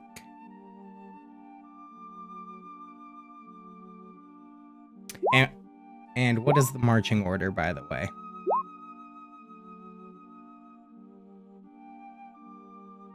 I'll be in the back. Right. I'm down with being up front. All right.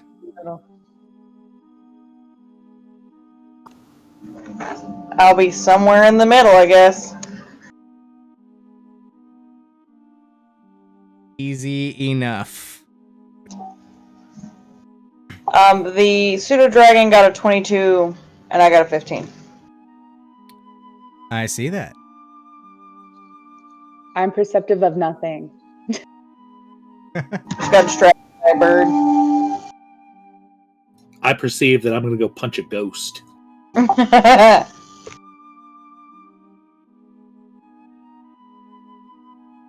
Okay. So, as you are making your way towards a bend in the road,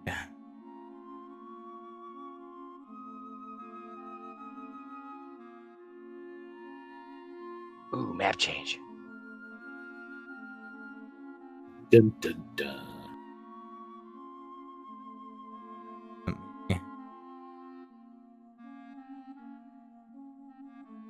Well, that doesn't look like a house at all.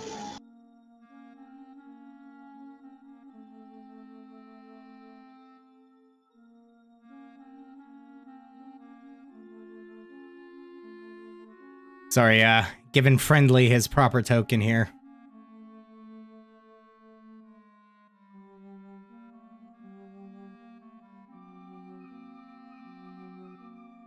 Okay. Are you gonna control movement of the tokens, or are you gonna give us access to that? You should have access to it. I do. I cannot move mine. It says it can be edited and controlled by you. I can move mine. What the flippity fuck? Have you considered doing it better? I have, but that's gonna be a hard no. Okay, hang on. I'm taking away your permission Ah, and giving you permission.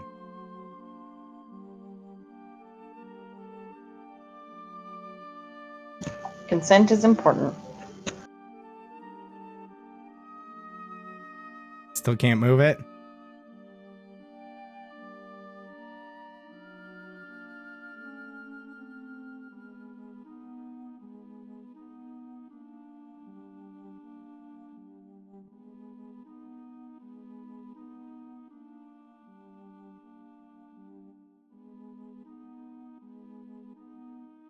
How about now?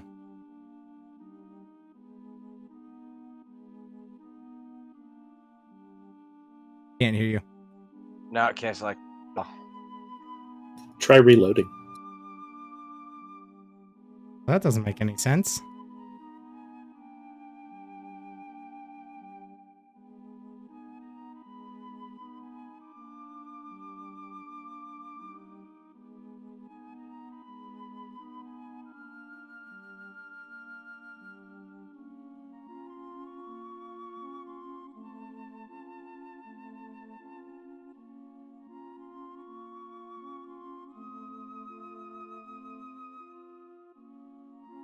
Gotta love technical difficulties.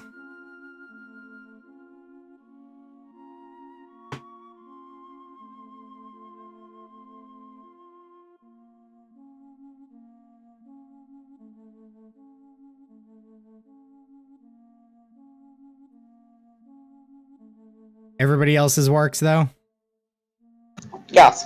Yes. Yep. Oh, piece of shit. I mean, your words, not mine. Ah, so I say I'm trash. It's hot garbage. Literal trash. Literally. Garbage. I'm gonna go put one of my trash shirts on now.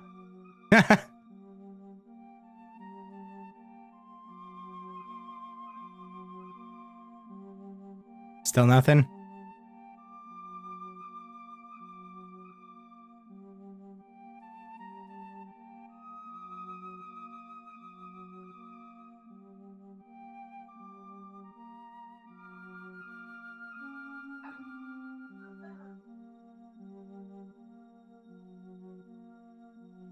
Still can't do anything?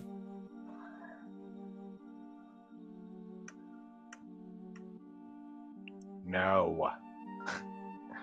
Can't even.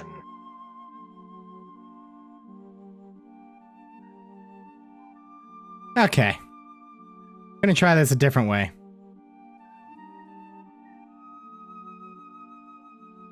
Is my character token linked in the my actual character sheet? Yep.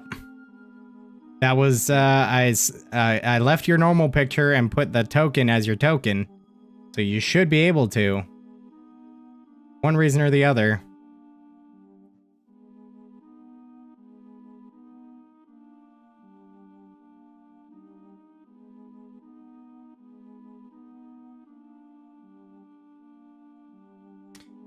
I have to find it.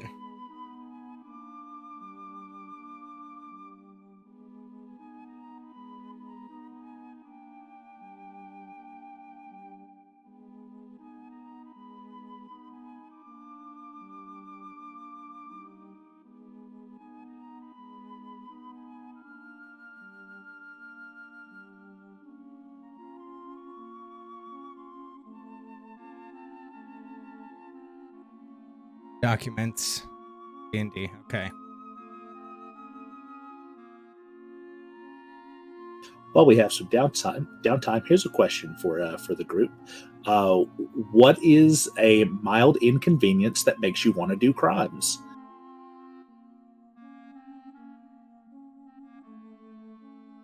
Seems legit. For me, it's getting that tiny bit of shock when you're trying to open up a door. Yeah, I could totally see that.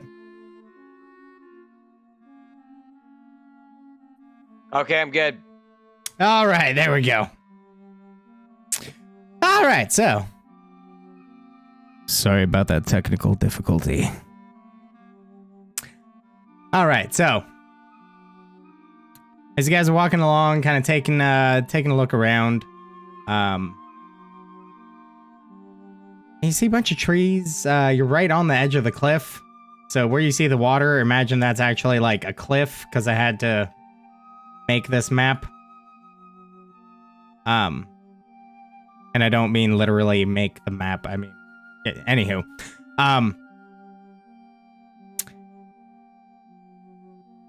Nira, your pseudo dragon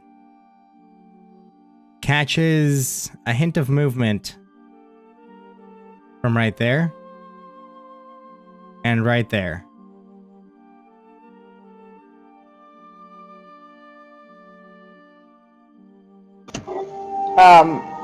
Okay. She stops where she is and whispers, Tonwin sees movement to the left and to the right. She points in the general direction.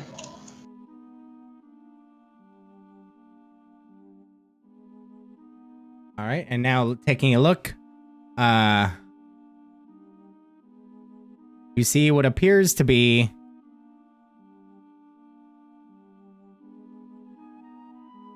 two lizard folk, large reptilian creatures, somewhat humanoid in stature, but definitively reptilian. They have not yet noticed you. What are you doing?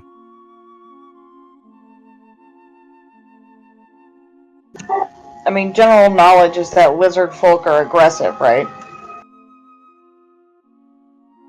Yeah. They're known as rather aggressive, vicious people.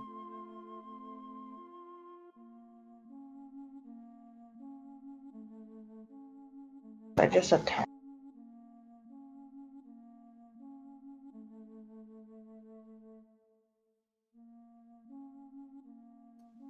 I'd rather get the jump on them than let them attack us first. Yeah, I agree. All right. Do what you're gonna do.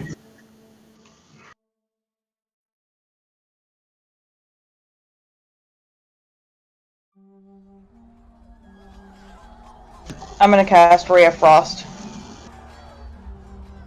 All right. On that one? Yep. All right.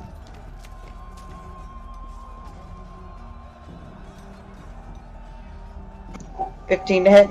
All right. 15 hits. Roll damage.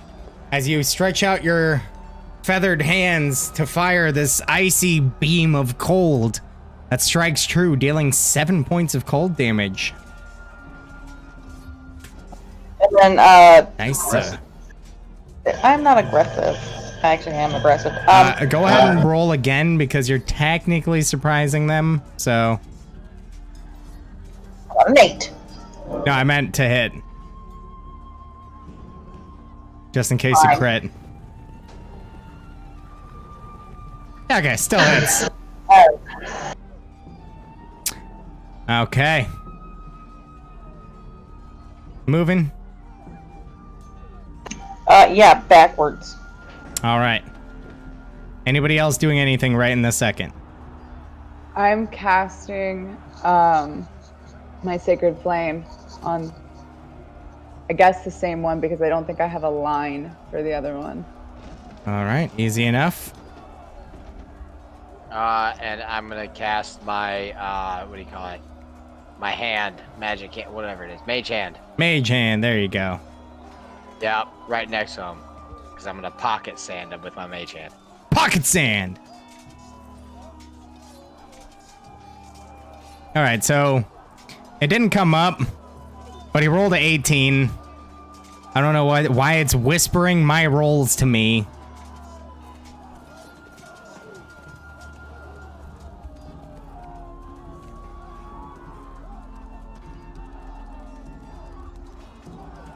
So he succeeds, able to kind of dodge out of the way of the... Just kind of roll out of the way of the sacred flame as it begins to erupt from the ground underneath him. You got your mage hand out. Are you moving? Either of you? I'm gonna move closer to where Viren is. Okay.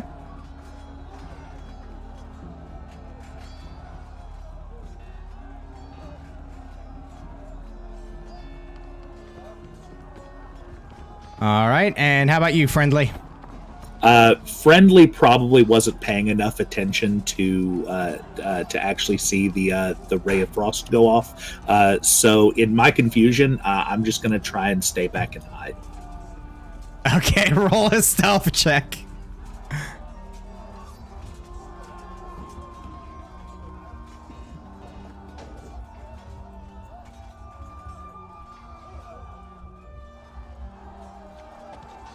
All right. So you do your best to kind of hide in the underbrush over there. All right, let's get everybody roll initiative. Make sure you select your token and then click initiative so that it shows up on the turn tracker.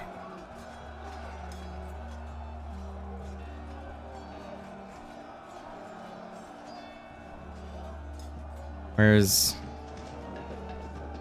Oh.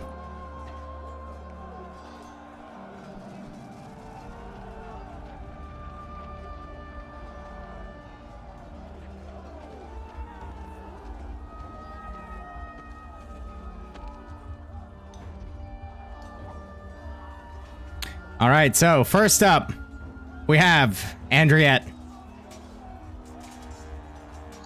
How close am I to the one that hasn't been hit yet?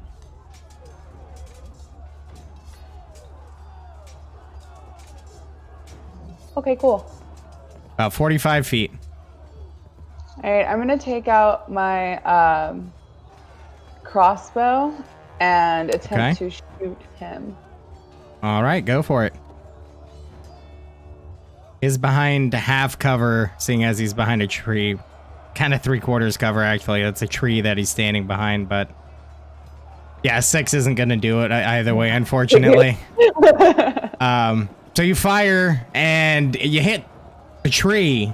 And if he was standing on the other side of the tree, you would have hit him. Just unfortunately, weren't able to actually hit your target. So got a bonus action and movement. I'm gonna move a little bit to where I'm like kind of covered from his like return fire right here behind this tree, but I'm still in line to shoot this guy. All right.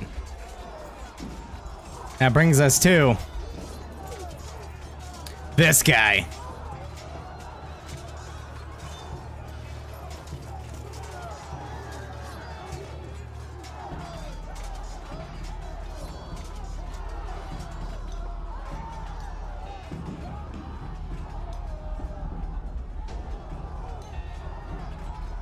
He's gonna come over here, and he's going to yeet his spear at you, his javelin rather.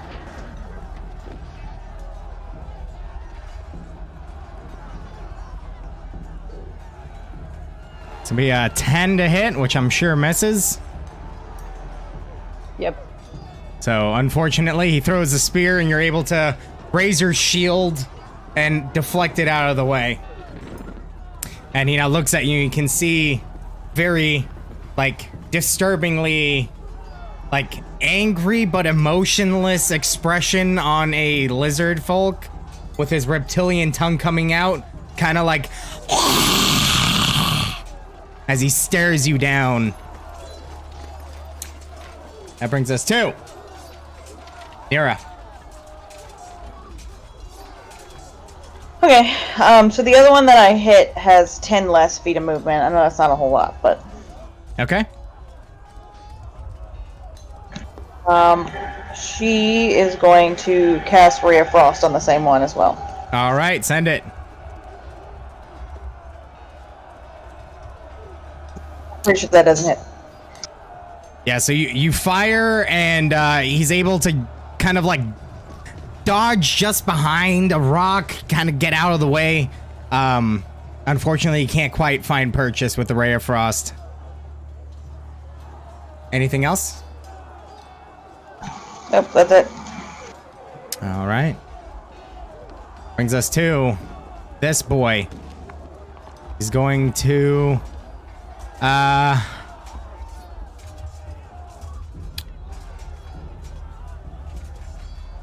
You're not the smartest boys in the world, so he's going to run up right to Viren. And he's going to attack once with his bite. For a natural 1.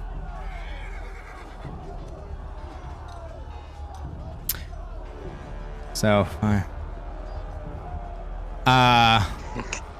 Nice. he's gonna kind of like slip and fall prone.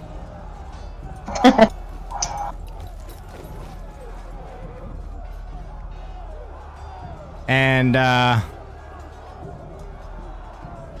hey, doesn't... Okay, so interesting question here, Carissa. His speed is reduced by 10 feet, which means he has a speed of 20. Right? Which half his speed would be 10 feet or 15 at that point. 10. 5, 10, 15. Yeah, he doesn't have enough speed to stand back up. Yeah, I helped. So as he's coming down, he's going to swing his spiked shield at your knees, Viren. Is that a For disadvantage? 22 to... No, Why? He's the prone. doesn't I matter. thought all attacks from prone are a disadvantage. Nope. Only when Okay. it's us. A prone creature's only movement option is to crawl unless it stands up. The creature... Oh, he does have disadvantage. Okay.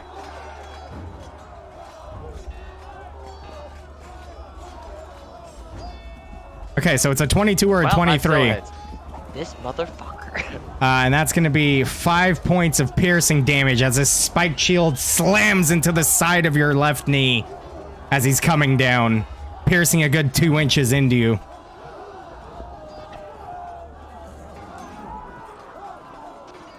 All right, anything... he's got nothing else, so... Right. Friendly, You're up. Hey. Okay. Who just took damage? This boy. Okay. So from my perch here, I'm going to cast Vicious Mockery on the one that hit Viren. Okay. It's a... That is sorry, one moment. That is a Wisdom saving throw. Has to beat a 14. It's a 17. So he succeeds. Yep. So nothing on that one. And I'm going to, as a bonus action, I will cast Healing Word onto Viren. Okay. 6 hit points. Nice. Back to full health. Woo. So as you let out some vicious, arcane words that insult to the point of bodily harm, apparently it went right over this guy's head. Ha! Get it? I Because said he's you- prone? He learned from this girl. But then you do manage to kind of use that as a distraction to actually weave your healing word spell and heal Viren. Nicely done. Anything else, sir? Since my cover is broken, I'm going to start moving up. There you go. All right. In the meantime, we'll go to Viren. You are up, sir. I'm gonna go here and here. I'll 'Kay. open the circle of. Oh wait, no, Yeah. not there. My bad. There. Yeah. 'Kay. So is that gonna be advantage? Well, he's prone, so you have advantage, yes. Or are you asking about flanking?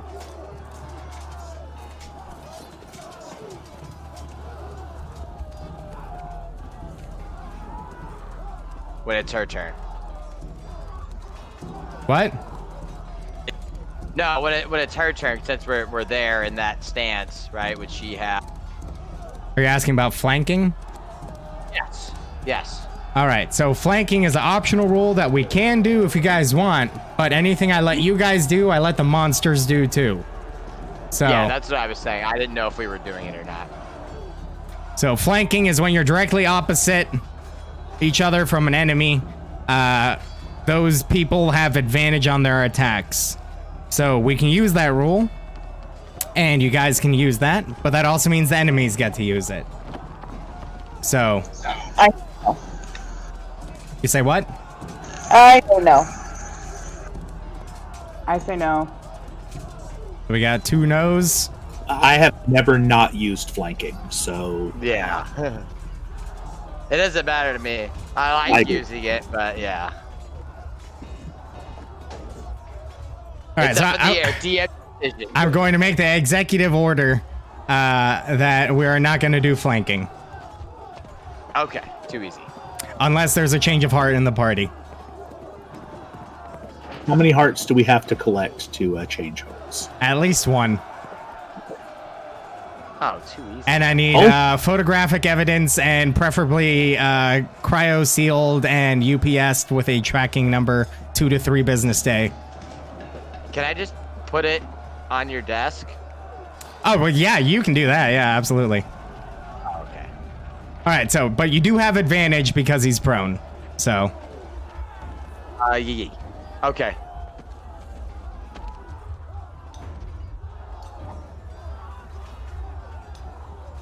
$15. Yo, longsword.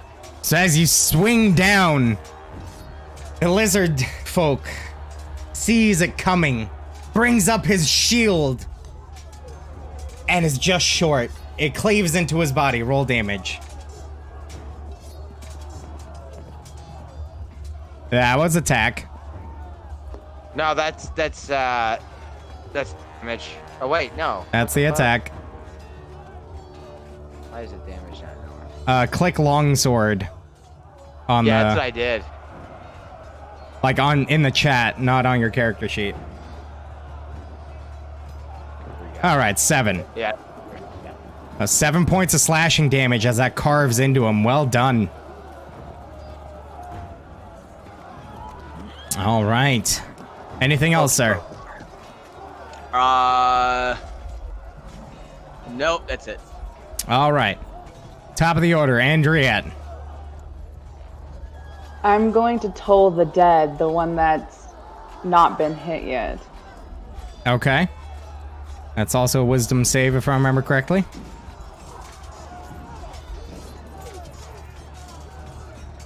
He crit. So he takes 0 damage as he shrugs off the necrotic energy.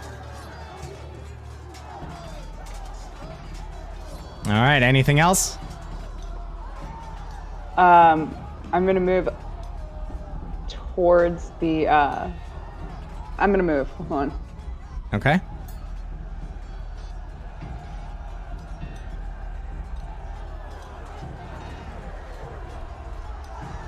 Okay. Anything else? All right. This one, who it's his turn now.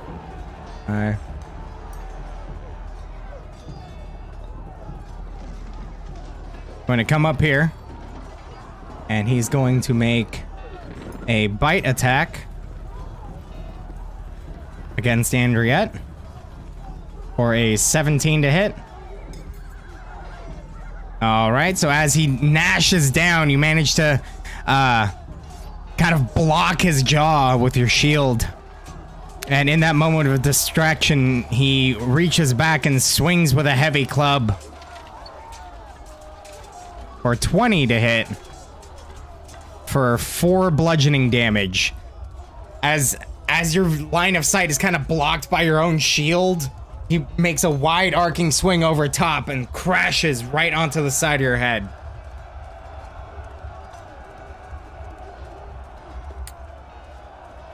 All right, next up, Nira. All right.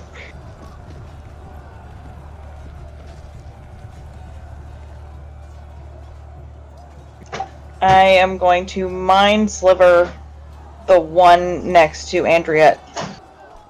All right. It's also wisdom save, right? Or is it intelligence?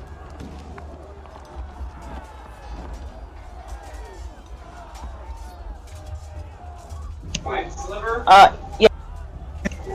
Weird. My mind sliver is trying to make me like pick a fucking level.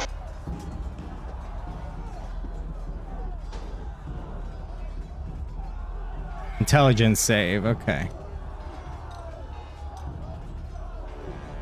I'm confused. Why is it a higher level cast? It's not. Ignore it. It's just the 5. Weird. So... That's a 0! Wow. Nice. Rolled a 2 minus 2.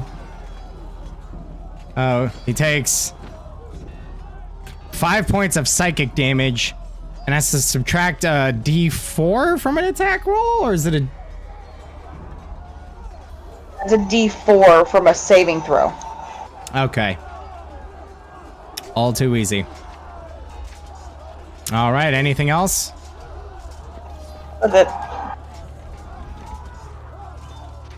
Gonna mark him for that.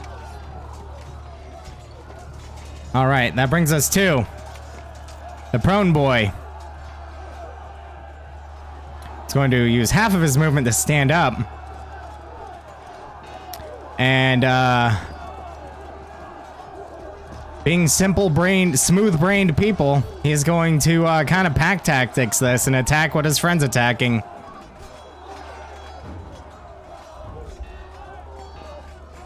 Yeah, I mean, simple mind, simple strategy.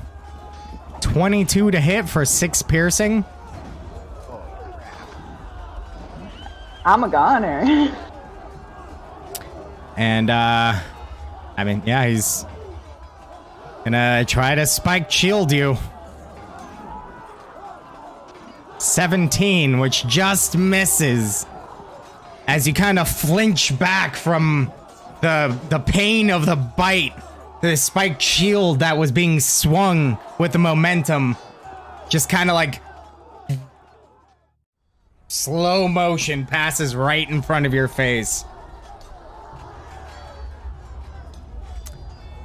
Wait, so I got hit though, right? Yeah, for 6 piercing damage. Alright, I'm at 0 hit points. Oh, you're unconscious. And the spiked shield is technically at advantage.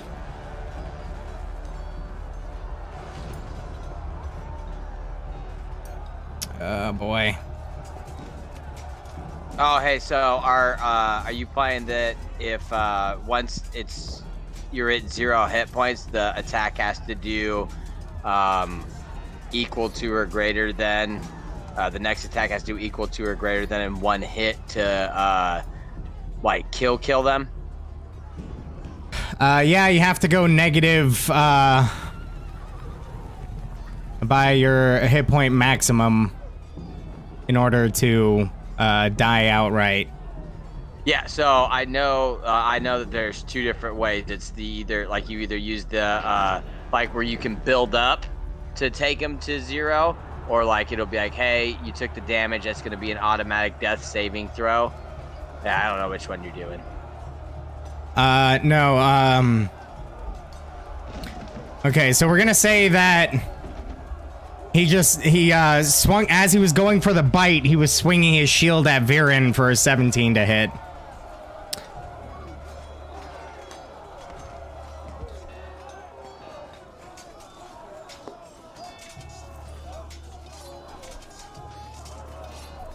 $17 gonna hit, Viren?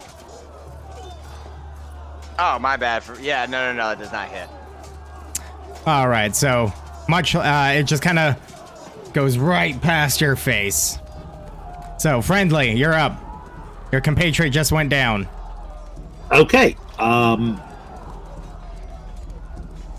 So how do you do squeezing in this game? So my intent is to go here, but to do so, You can pass through your ally's square without costing you any movement. You just can't end in your ally's square. Okay, so I will do that first. All right. You never left base contact, so there's no opportunity attack. So I will hit Cure Wounds on Viren. You mean I'm on good. Andriette? Oh, sorry. Yes. All right, Andriette.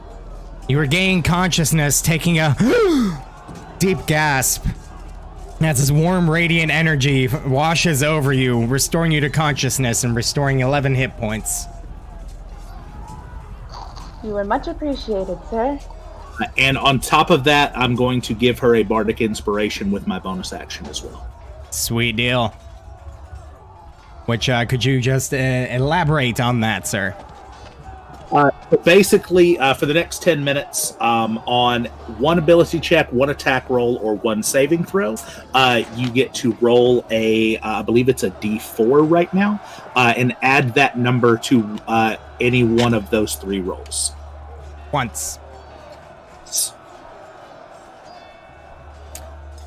All right. Okay. Quite the turn. Inspiration, that little box thing. That's actually a different inspiration. I'm confused. Just make like a note somewhere where you have like Okay. Bardic Inspiration. Just write like D4 Okay. inspiration.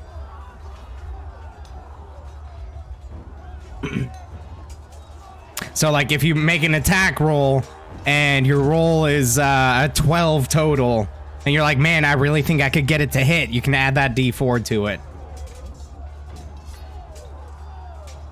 All right, anything else, Friendly? Nope, that's it for me. Sweet deal. Viren, you're up. 13 hit. Oof.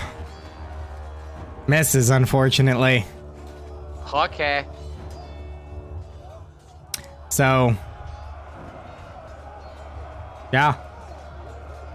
You swing, and unfortunately, you're a little concerned about your ally being right next to you, so you kind of adjust your swing in towards like an upwards diagonal, and the lizard folk kind of just like leans his long neck out of the way just in time.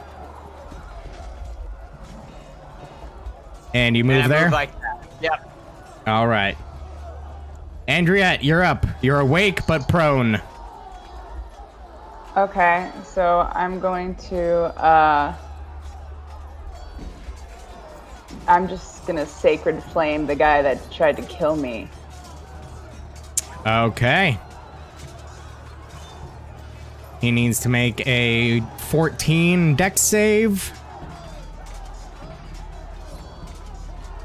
Jesus Christ, 17.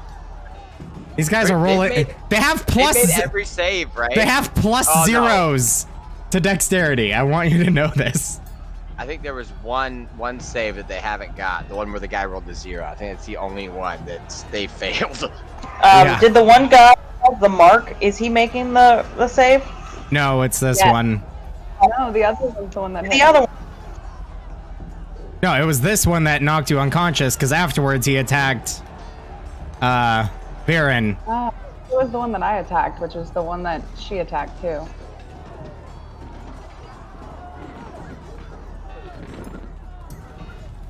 Well, I mean, either way, it's I mean, I can say that that's the thing. Okay, so that's a 13, so he fails. He takes 5 points of radiant damage. Yay, I'm helping. We need to be, we need to make sure we're making the right calls. That was a gimme. Everybody gets one. Yep. As in everyone, the whole party. That's all one. All right, you're gonna stay laying on the ground or you're gonna stand up? I'm standing up. All right. Use half your movement to stand. You still have 15 feet of movement, but you're presently being more or less flanked by 2 lizard folk. So. Yeah, I'm just standing here. All right. Brings us to the guy that just got sacred flamed. It's going to make 1 club attack against Andriette and a spiked shield against Viren. Heavy club. 19 to hit for 8 bludgeoning damage. These motherfuckers are... Yeah, this is insane. And spike shield against Viren. 21 for 8 piercing. Right. Holy fuck. Hey, Paul, you still think Roll20's dice roller is shitty? Holy fuck. Yes. Holy fuck, this is nuts. Yeah, this is pretty insane. Izzy, I was telling Dan about our campaign with Tyler and how I don't think I broke a 16 on any attack ever. Yup, exactly. That's exactly what I was thinking of. And then like he would always roll super high on shit. All right, Nira, you're up. You got 2 hurting teammates over here. Holy fucking shit, dude. I'm a warlock. I can't help with that. I'm sorry. I am going to... I'm going to go ahead and use my first level spell and bonus action Hex. Okay. Which one? Do either one of them look bloodied? I mean, both do. They both do. Okay. Then I'm going to do it on the one closest to me. Okay. And then do Ray of Frost as an action. All right, and what are you, what's the stat that you're affecting with your hex? Wisdom. Wisdom. Andriette. Okay. 17, that's gonna hit. Roll your damage. 4 points of cold damage, plus 4 points of necrotic damage.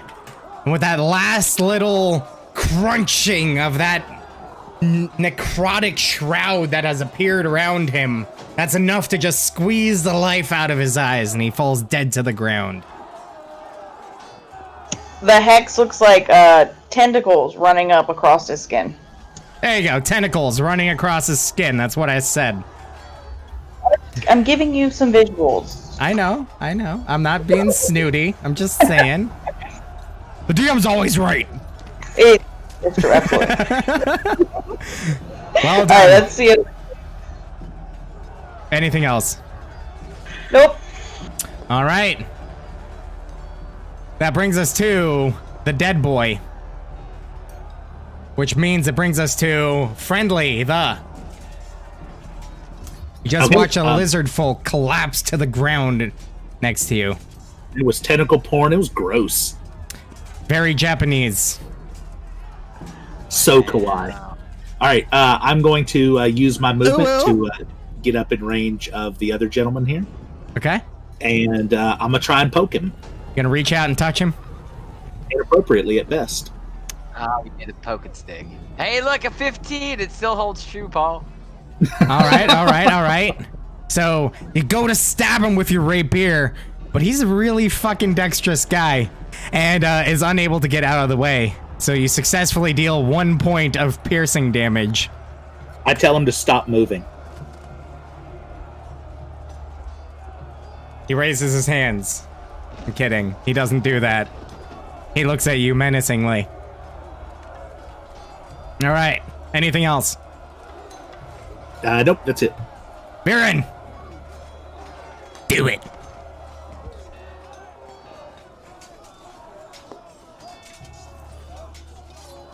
Jesus Christ, dude! All right, and bonus action, second win. Okay.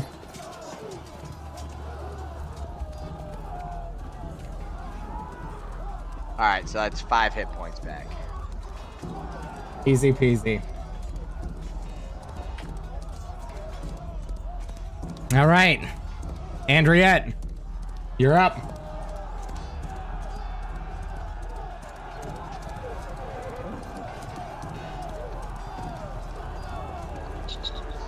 How hurt is Viren?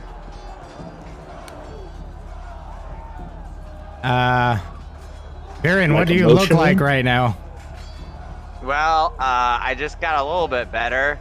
Got a second wind, and yeah. All right, I mean, cool. I'm not too bad. He says until he gets crit. Until I get hit by him, like, literally one more fucking time. Yeah, same. Okay. I'm going to trident him. Fucking send it. Oof. Yeah, unfortunately, the 8 isn't gonna hit. He kind of catches the trident as you thrust, jumps to the side, grabs the trident, and like snaps at your face.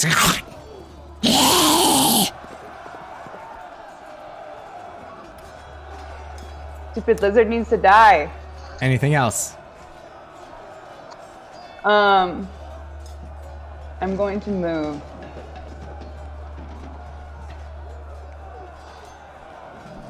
Right there? Yeah. All right. That brings us to Snappy Boy. It's going to make Yay. 2 attacks, and that's how we're going to decide.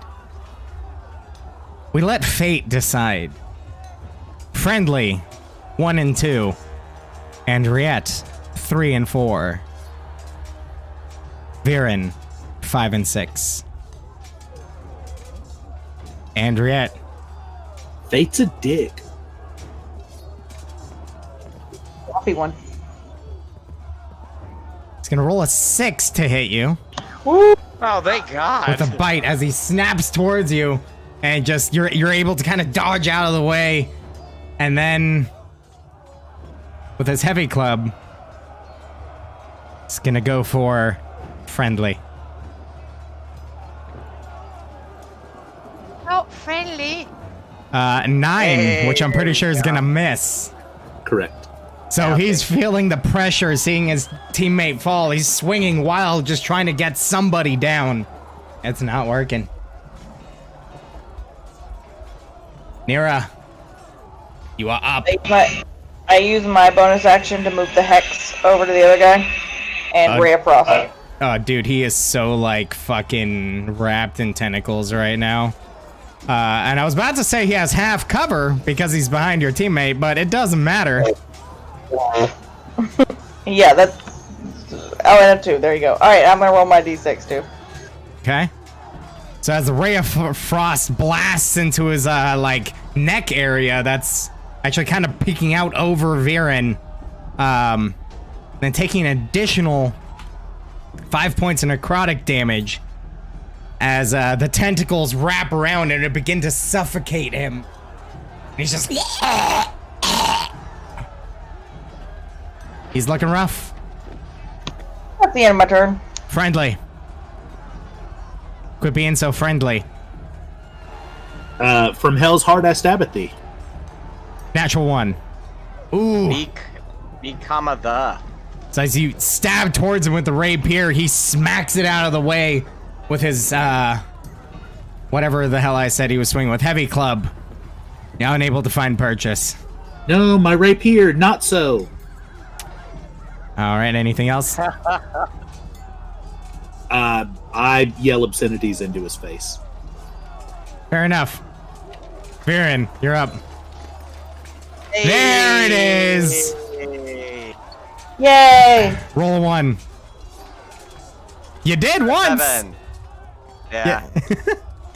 That's on the if I were doing two-handed, but I've got my shield, so I'm only doing one-handed. Right. So as you come across, literally wedging the sword as he's distracted by Friendly, you come across cleaving into his shoulder. The blade sinks about 5 inches into the torso, turns and looks at you, instinctively snapping, grabs the blade. Blood begins to seep from his fingers, and the sword gets heavier and heavier as he lulls to the ground, dead. All right, I pull my sword out and I spit on the body and then chop the head off.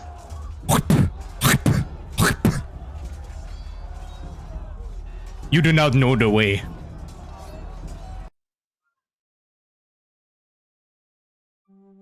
Well, that ended up being way deadlier than I anticipated. Yeah, those are cool, dude.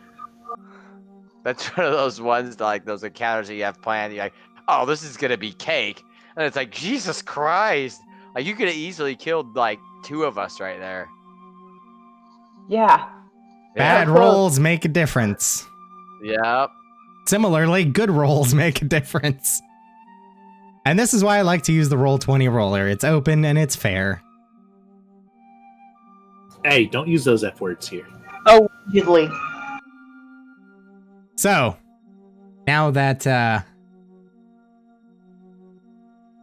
by the way, Viren, Yeah. go ahead and make me a general dexterity check to see how cleanly you cut the head off.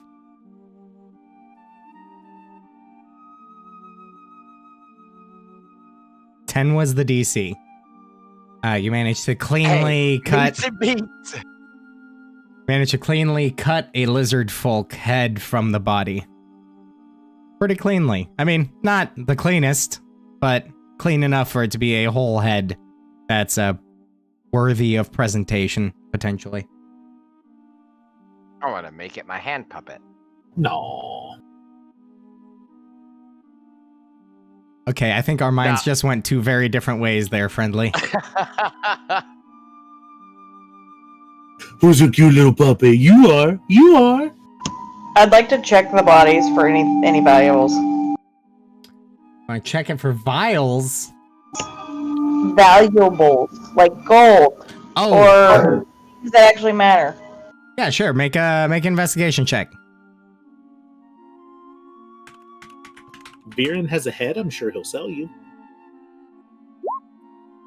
I'm gonna try to strap the head to my shoulder so it looks like I have 2 heads. I was a fucking bomb during combat, but now that I'm trying to do fucking investigation checks, I can't even get higher than a 10. Are those spike shields pretty like primitive? They're pretty solidly made shields. I mean, they're simple and primitive in design in the sense that they don't necessarily come from master blacksmith, but they're totally functional. If it ain't broke, don't fix it. Okay.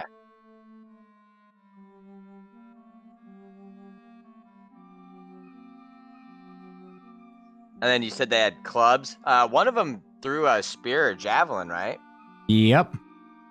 Can I look around for any more of those?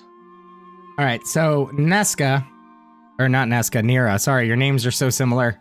I know, sorry. I hate you for that, by the way. It was not planned, I promise. You managed to find between the two 15 copper pieces and 9 silver pieces. As well as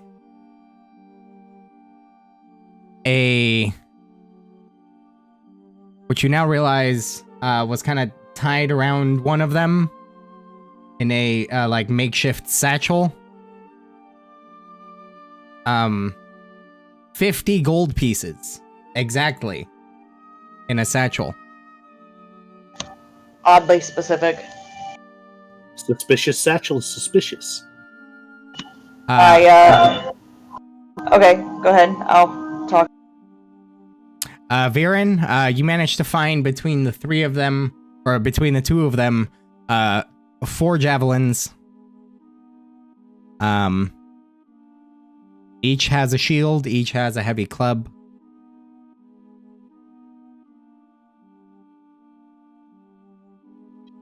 Okay. And by shield, I mean a spiked shield. Yep. Nira holds up the bag of gold and says, "This seems like a suspiciously even number for this not to have been stolen from someone. I suggest we keep our ear out in town to hear of any caravans or possibly wandering merchants that have been killed or hijacked by these lizard folk."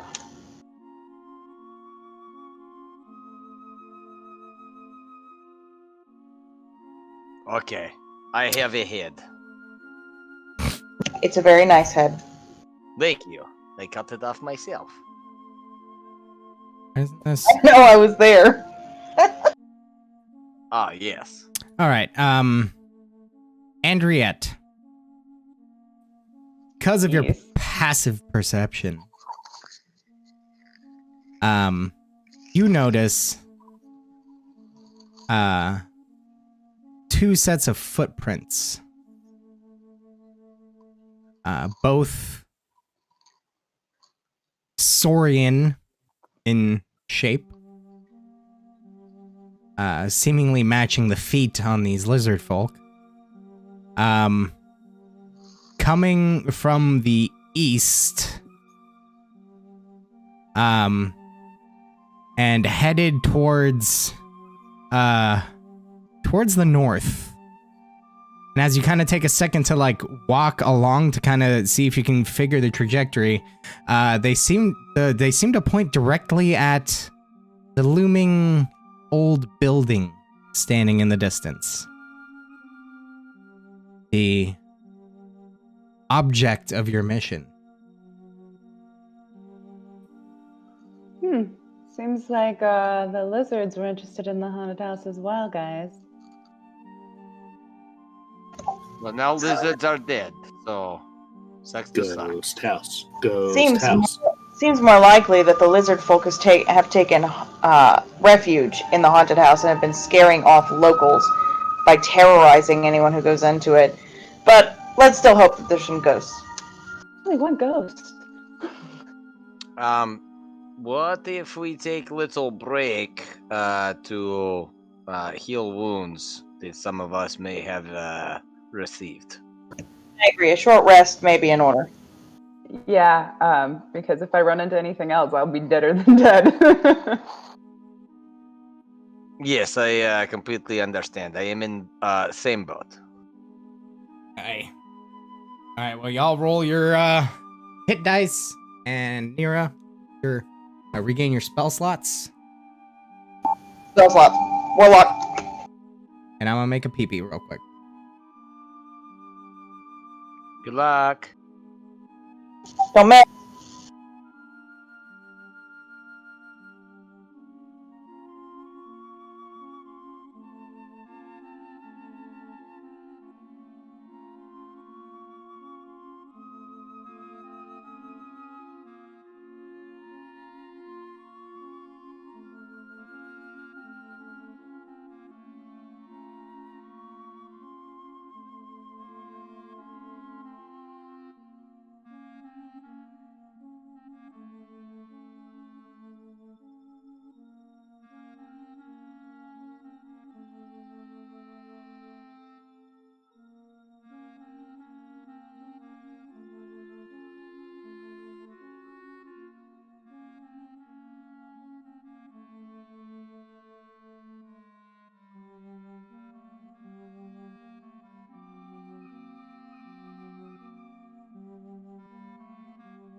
Hey, I have a question. I have an answer. I have the trance thingy. If we're short resting, does that mean I get full, like a long rest? Nope. Technically. Short rest is a period of light activity at least 1 hour long. Okay. For a trance, So- you have to go at least 4 hours.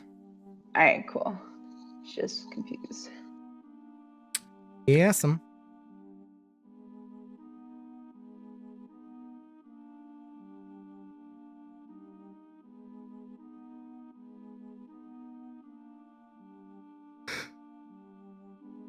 All right, we all ready? Yep. Yes. Yeah.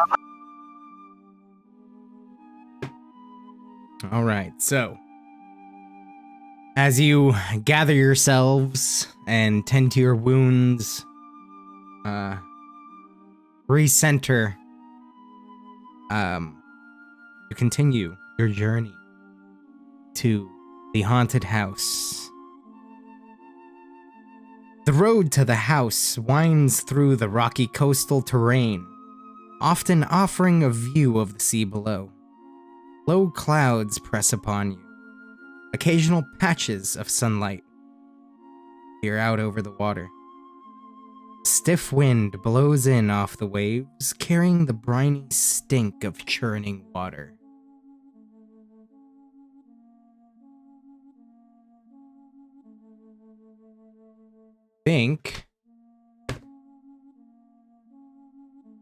Really hope I saved this. No, it was a handout.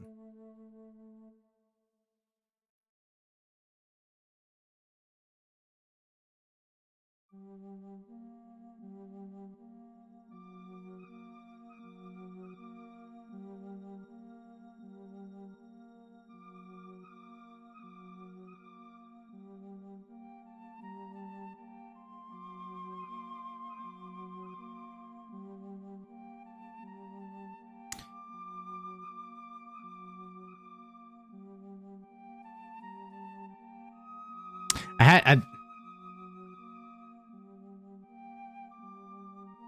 think I might have downloaded it, but never actually made the handout for the house. I'm the worst ever.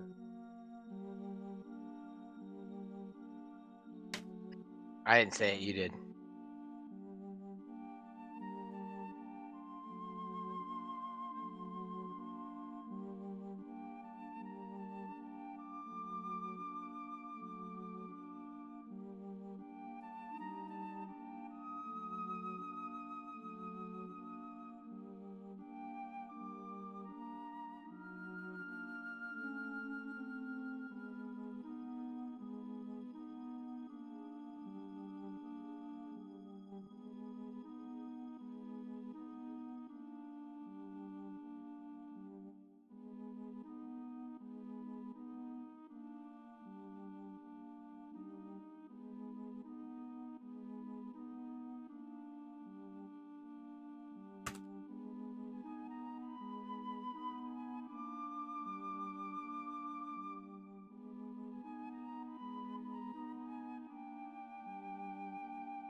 Do do do do do do do.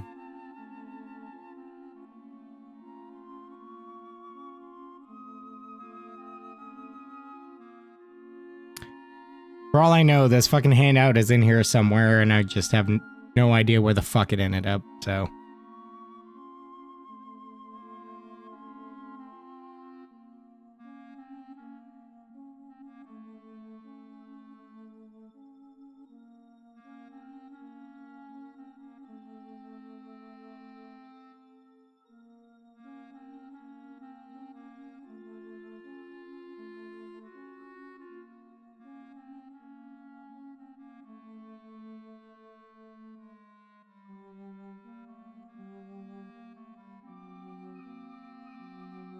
Okay, why is it not up? There we go, thank God.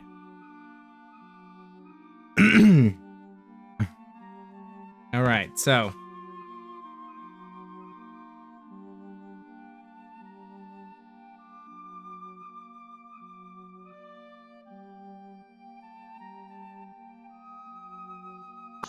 Very inviting.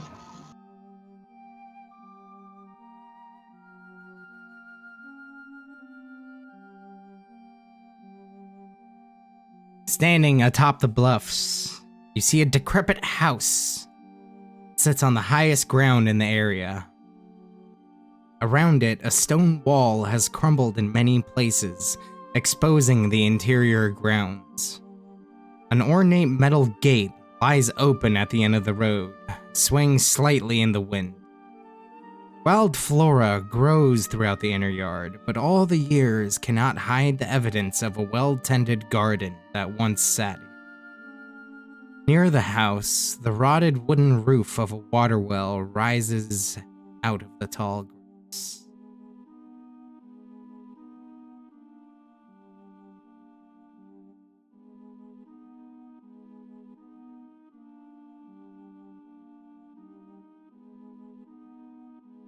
I'd like to send my Tanwin around the house just to kind of do a quick sweep of the outside. Okay.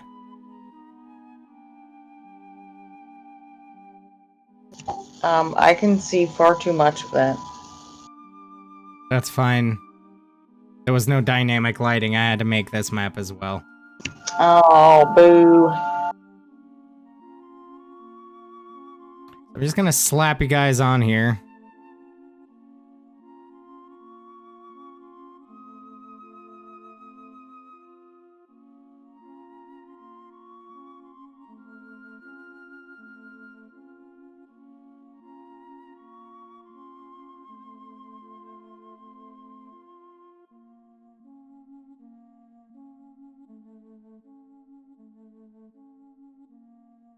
So,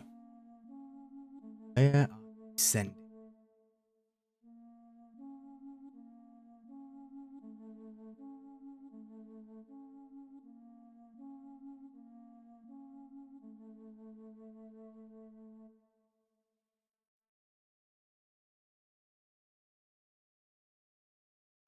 Also, for the record, I did try to do dynamic lighting, but for some reason that's not an option for me, so. So, where are you sending Tanwen? I just want Tanwin to do a quick circuit of the building. And I want him to stay above, I would say above 30 feet, just to make sure he's not within, like, grabbing distance. Okay. So, as you circle the house, you can see that house stands 35 feet tall, ground to roof peak. Stone wall surrounding the entire perimeter stands 6 feet. Within, looking about, you see what was once likely a luscious, well-tended garden. Now all that remains are a few broken, dilapidated gardening tools and a massive tangle of weeds.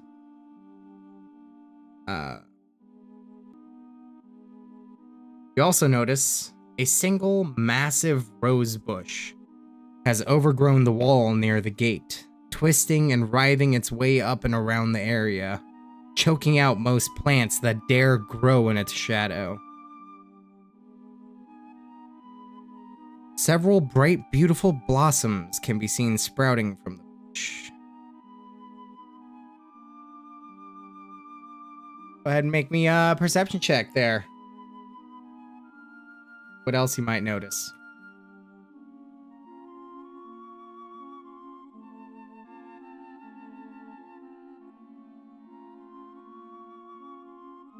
13. All right.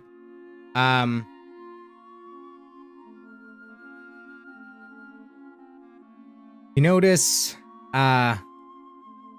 flying about.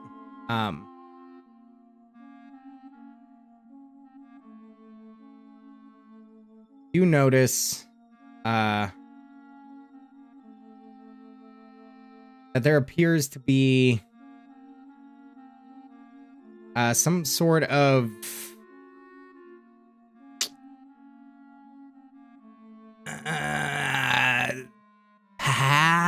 series of paths have kind of been cut through the garden, all seemingly branching off to the rose bush at some point. But beyond that, you don't make out much else. Okay. Nira, once Tanwin comes back, Nira says, Tanwin didn't see any figures outside, but that doesn't mean there aren't some inside, so we better proceed with caution.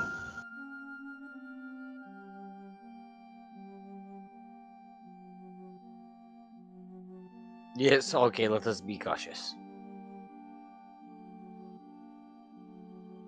And so, for the record,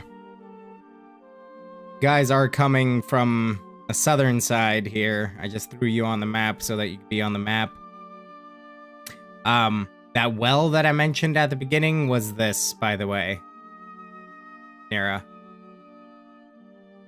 And that appears to be an outhouse. Also decrepit.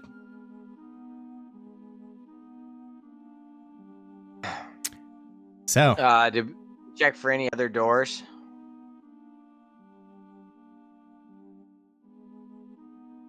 I mean, Besides, Tanwen would have noticed another Yeah. door back there. okay. That's about it. Yeah, so, Oh, and right here, sorry.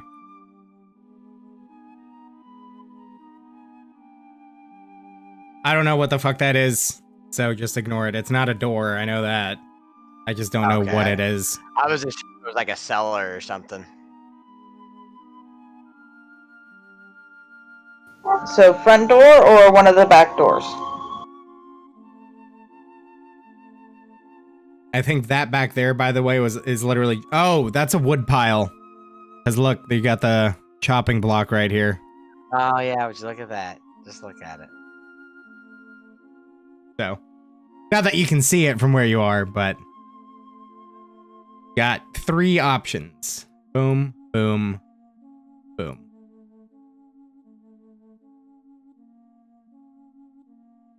I vote for one of the back doors. Yeah, I If think they're all front is folks, they'll probably be at the front of the house.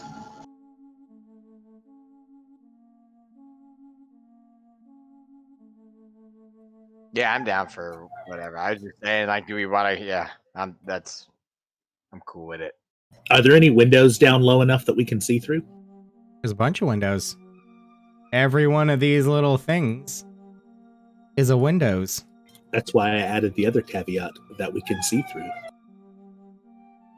I see nothing that says you can't see through them. Let me just double check that.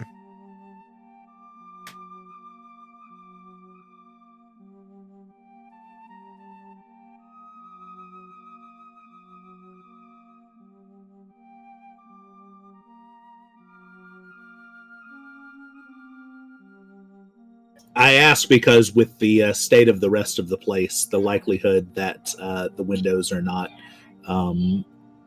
necessarily clear are pretty high. Yeah, I'm just reading through this real quick to make sure.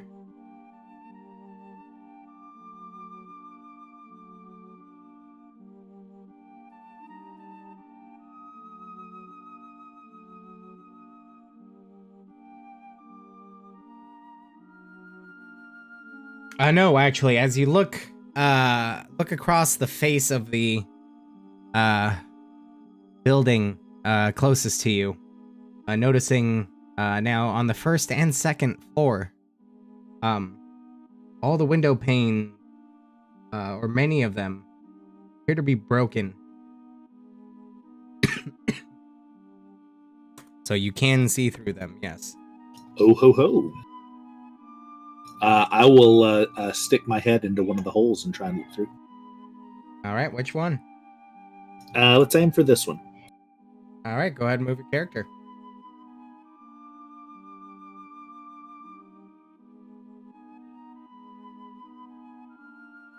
All right. Sweet deal. As I look in, I'm going to yell, "Ghost house!" And 3, 2, 3, 4. Giant weasels pop out of the ground as you approach. Yeah, that's And expected. 3 of which attack you. The Well, weasels. this is unfortunate.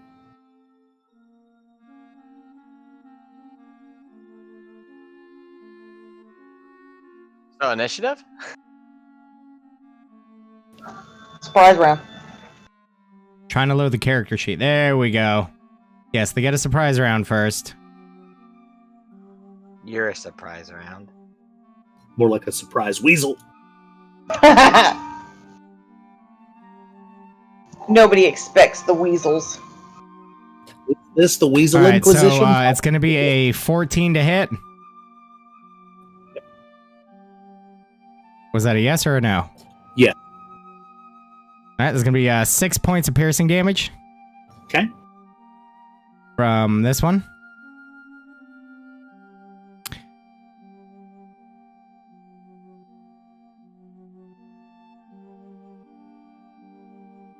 Got too many tabs open. Then we got a 15 to hit for 7 points of piercing damage. Taking a dirt nap.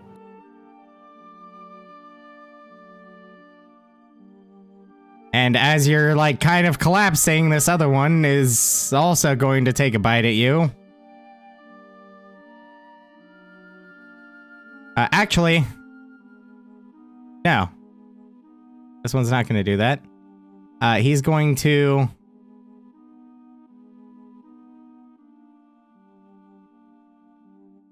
take you. And he's going to start dragging you down his burrow. So you are now 10 feet within the burrow. And now we roll initiative.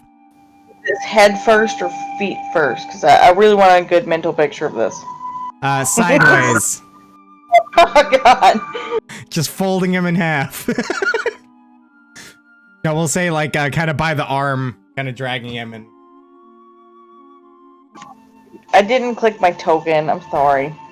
it's okay. I can manually add it. Man, what the fuck?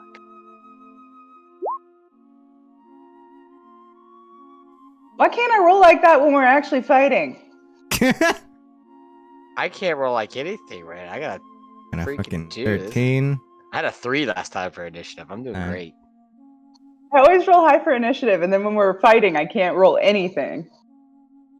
Very gung-ho, but you don't have anything to back it up with. Yours got a 13. Friendly's got a 11.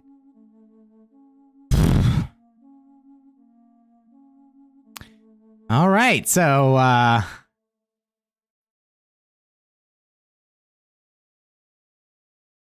the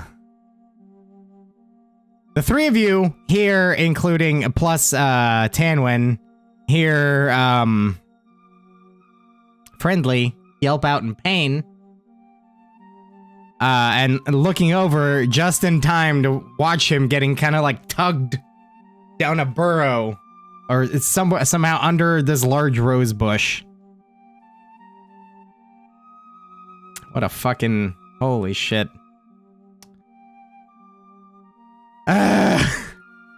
Pain, suffering. Weasels. Of course, the weasel rolls a fucking 19. 14. What the flippity flap? 19. I honestly think, I mean, in my entire D&D career since I was 17, I think it's the first time I fought giant weasels. Literally 10. the first Okay, time. thank God. They didn't all roll like fucking gods. The last campaign I was in had a druid who was a weasel, but I've never played against a weasel. Well, you Well. just got played against a weasel. That weasel put things in places nobody else has been before. Okay, so first up, Andriette. Friendly, are you at 0 hit points?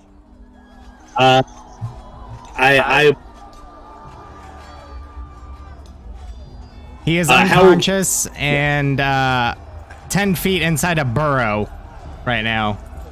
I just need to know if he has 0 hit points because in order to do this. He has 0 hit points and is unconscious.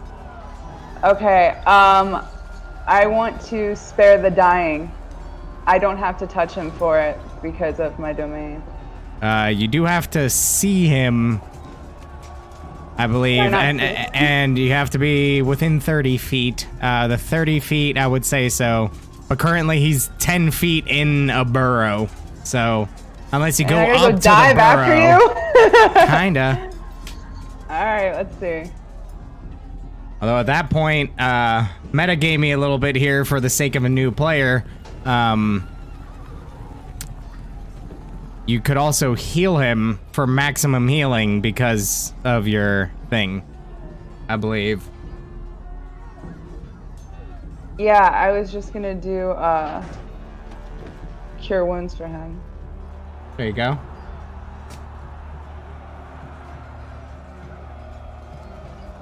Why is it asking me what level? Just put level 1? Yeah. But I mean, you don't even have to roll it because, Okay. let me just make sure. Level 4, yeah. Just figure out your max heal. Yeah.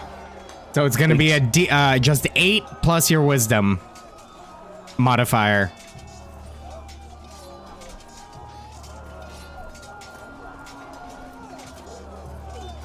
So you're looking at 12. Yeah, 12. Now, for the record, you are prone inside the burrow to do this. Because you kind of have to dive in after him. It is a touch spell. Why didn't I use the cantrip save the dying? I didn't have to touch him for that one. I mean, you can, but that also doesn't bring him back to life. That just stabilizes him so he doesn't have to make a death save. Okay, fine. I'll heal. I'll dive in after you. I'm coming. So as this warm, radiant energy washes over you, Friendly, you look down and you see Andriette reaching, just barely touching you with 2 fingers as she's like diving down this burrow and heals you. Anything else? Then I would like to back my butt out of the burrow. For the sake of this, I'd say you basically used all your movement. Alright, I'll be in there. Whatever, we're going down. I'd say you maybe have enough to stand up, like, but that's about it. Okay. So you're not prone, you're standing. How'd I get over there? All right, so just put you guys over here. Tell me where you are roughly. Like, this is your opportunity to place your tokens. Because Friendly just kind of ran up and did his fucking thing.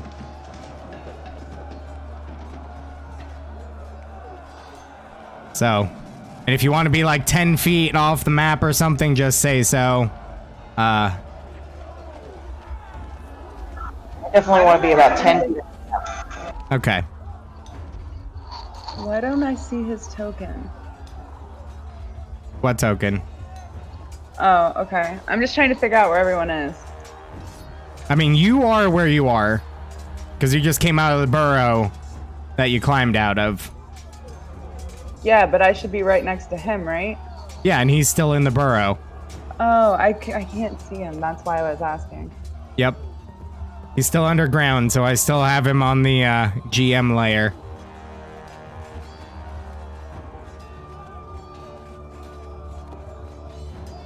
All right, anything else? Everybody where they want to be? All right, that brings us to 3 weasels. Great punk band name. Speed. Holy shit! Okay.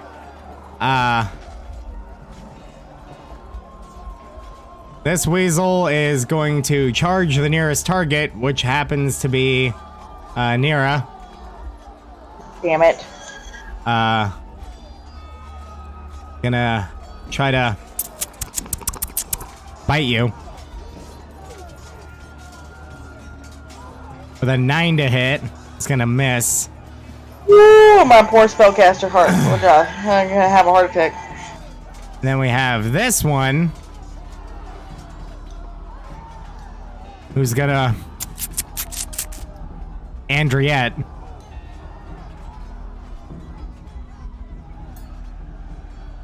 Natural 1. It's gonna miss. And then we have this one right here, who's gonna Viren. A chomp. Unnatural 20 for 5 points of piercing damage.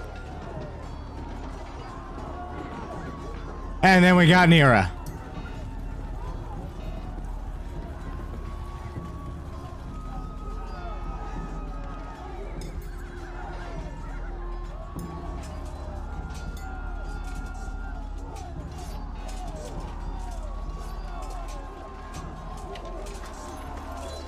I just moved you over so I can say, like, you're actually 10 feet to the right instead of 10 feet forward.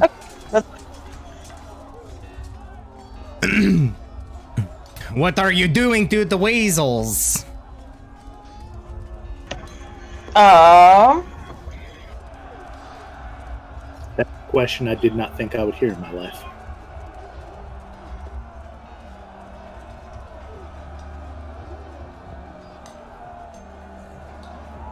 Did you know that if you turn weasels inside out, they make really comfy socks? Gross. This is the kind of science that I'm here for.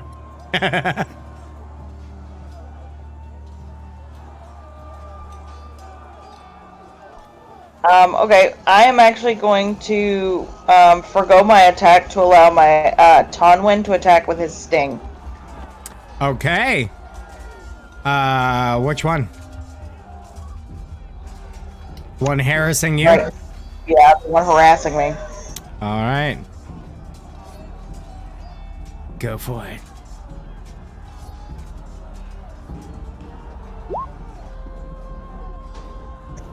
And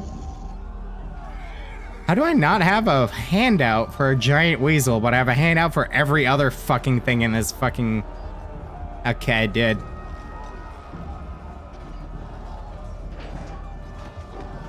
$10?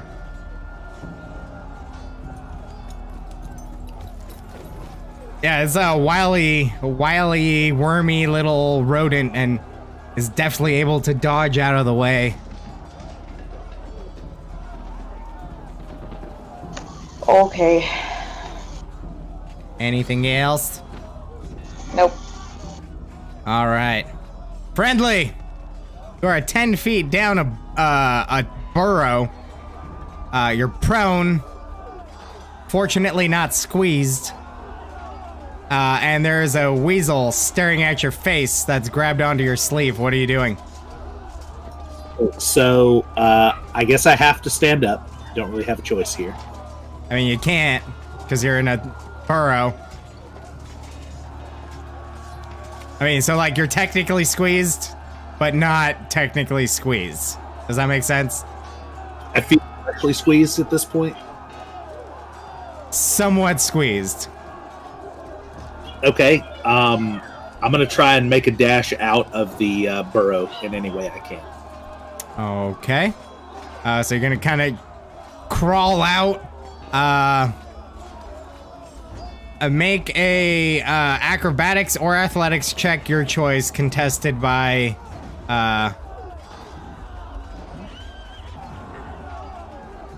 oh my god.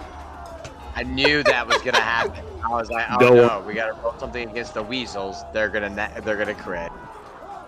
So he rolls a natural 20 to maintain a solid grip on you, so you're unable to back away from him. Because you are technically grappled.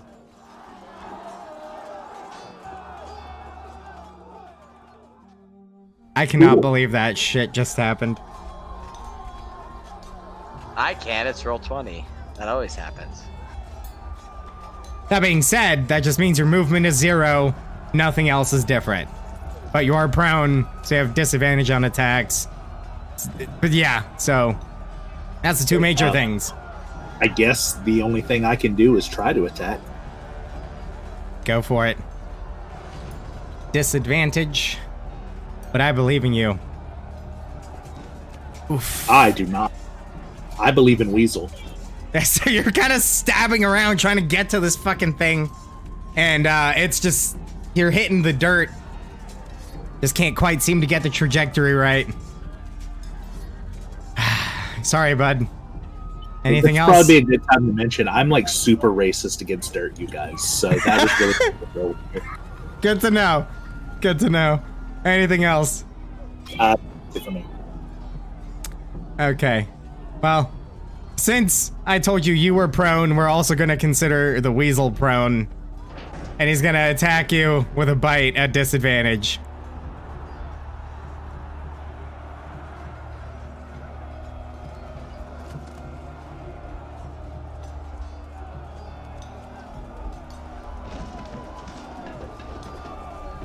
Oh my god, dude! The power of Weasel compels you. He manages to fucking bite you with a 22 to hit for 4 points of piercing damage. Jesus fucking Christ. I swear to God, what the hell, roll 20? Alright. We work on our side. Viren, you're up. Please cut one of these weasels in half. Yeah, okay. I find your lack of faith disturbing. 15 hits. Roll damage. 7. Nice! On that boy right there. So you cleave into this giant weasel. He's not expecting it. He's looking rough. Well done.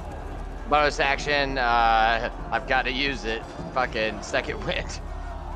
Really? Yeah. Holy crap. Jesus Christ. I have 9 hit points, so. Oh my god. Alright. Anything else? No, that's it. Andriette. Top of the order. I'm going to cast Sacred Flame On. Can I see the weasel that has a hold of Friendly? Since I'm standing at the top of the burrow? Technically, yeah. Can I like squat down and like... Yeah, no, I mean, you can see it. It's a saving throw, so, you know. Yeah, you technically can see it, so. So I'm gonna try to help him out and squat down and Sacred Flame that little weasel that's got a death grip on him. Okay. We had 19 dexterity saving throw. Of course. Because why wouldn't it be? Weasels, man! So he succeeds, somehow able to dodge out of the way of a burst of radiant fire in a tunnel. Wily boys, anything else? Can I stand back up? Crap. I mean, you are standing. I'm not gonna make you go prone for that. Fighting eagles in their natural habitat was a bad idea. Alright, that brings us to weasel number 1. He's going to harass the pseudo dragon. Probably. 16 to hit for 6 piercing. 16 hits. All right, 6 points of piercing damage from a bite. He has 1 hit point left. Gnarly. All right, the one next to Andriette. It's gonna go after Andriette. I'm an equal opportunity masochist, okay? 13 to hit, which is gonna miss. And then the one that just got almost chopped in half is gonna go after Viren. This is a natural 20, I swear to God. Okay, it's a 9. Also Hey, gonna miss. sweet baby Paylor. All right, Nira.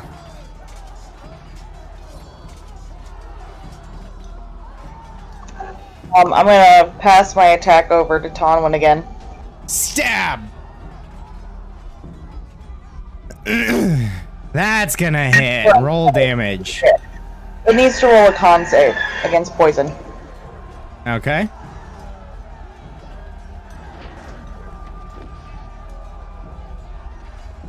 Seven.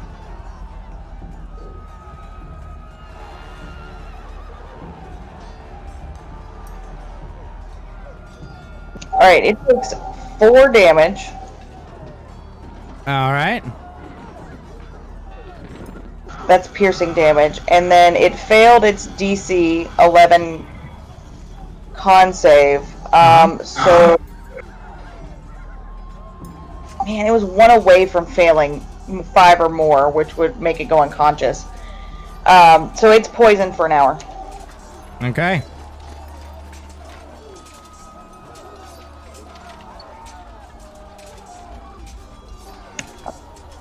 That's the end of my turn. All right. That brings us to friendly. All right. We'll try the same thing as last time. I'm going to try and break out of his grip first. Okay. He rolled an 11.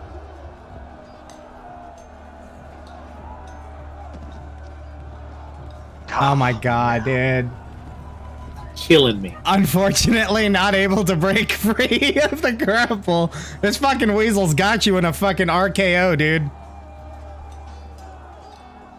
I need to bring back Ricardo and Stinto to come bust some fuck. And Woo! an 11, unfortunately, is also gonna miss. You're having a hard time grabbing this squirrely boy. Strongest weasel in the world. Okay. This weasel is gonna spend, it's gonna drag you 15 feet further down the burrow. Actually, sorry, 20 feet down the burrow. And then it's gonna bite you.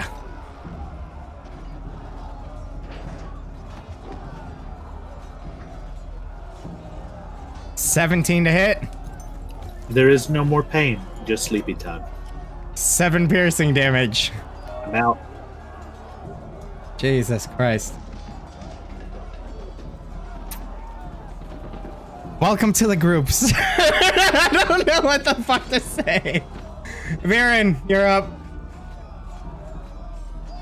Oh, good lord. This is way more deadly than I wanted. I think if that doesn't hit, end of turn. Yeah, that unfortunately that just misses. Squirrely Dan over here is a squirrely fucking squirrel. Jesus Christ. Andriette.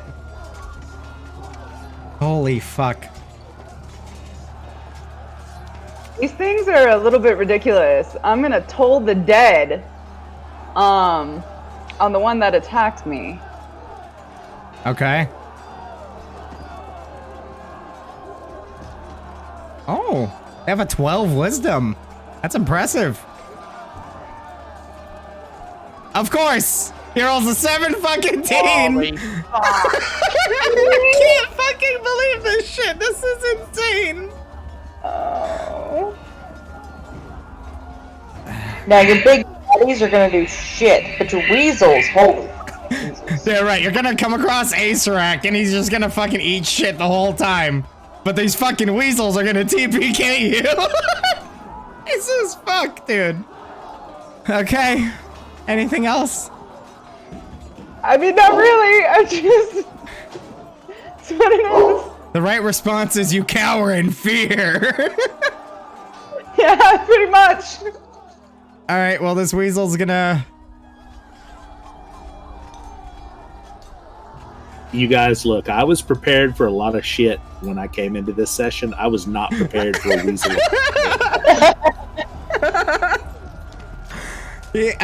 He's poisoned, which I believe gives him disadvantage on attacks, right?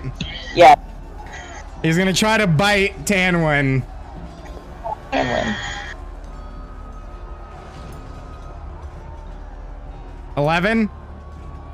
That misses. Okay, so... I'll do it again, just in case. What? Oh, you did it twice. Alright, I didn't see the first one. And I rolled a 19 and 11. 11, that misses. Yeah, so he's trying, but the poison that's kind of taking hold in his body is fucking him up. He doesn't get to repeat the save, right? Alright, cool. So the one next to Andriette. Gonna attack Andriette. 11 to hit. Misses. Like, I'm fucking frustrated and upset for you guys. Right? Because, like, my job as the DM is to lead you guys through a story. And I can't do that if you don't succeed. There's a kind of majesty to the fuckery that happens in level 1 campaigns. Like, really, it's just so It's impressive majestically as fuck. Yes, like, the first level, if you can make it past first level, you are fine. Viren, But just gotta get there. 7 misses. Ooh, boy. Nira, you are up. Alright, Wow. I can't right now. This is too much.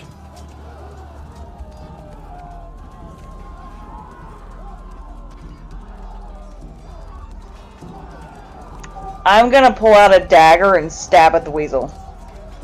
Go for it, dude. I'm gonna put Tanwin over here just so we know. 22! Okay. Yeah, that'll do Hell it. yeah.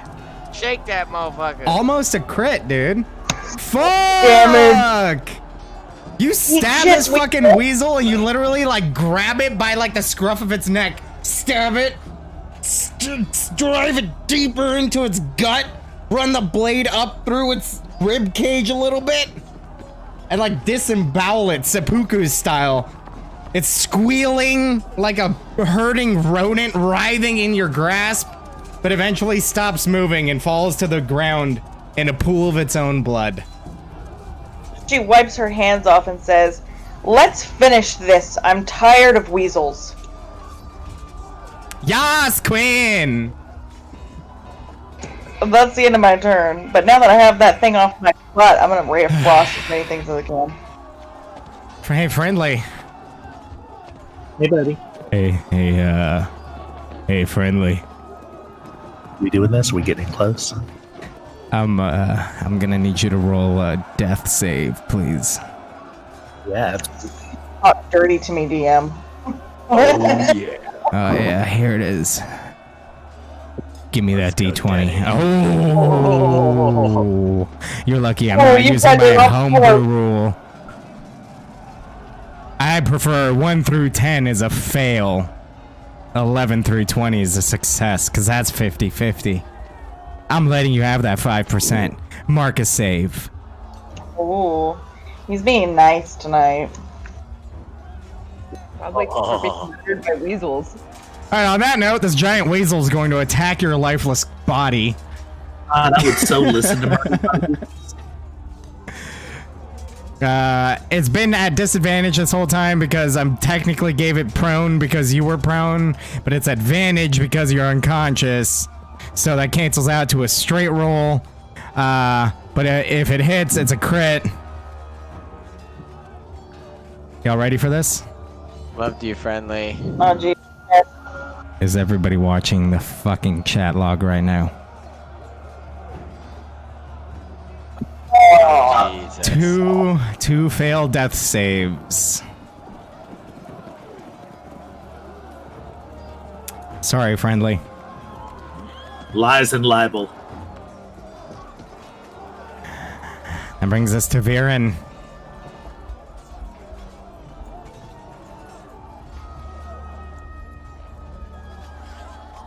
Cleave this weasel in twain.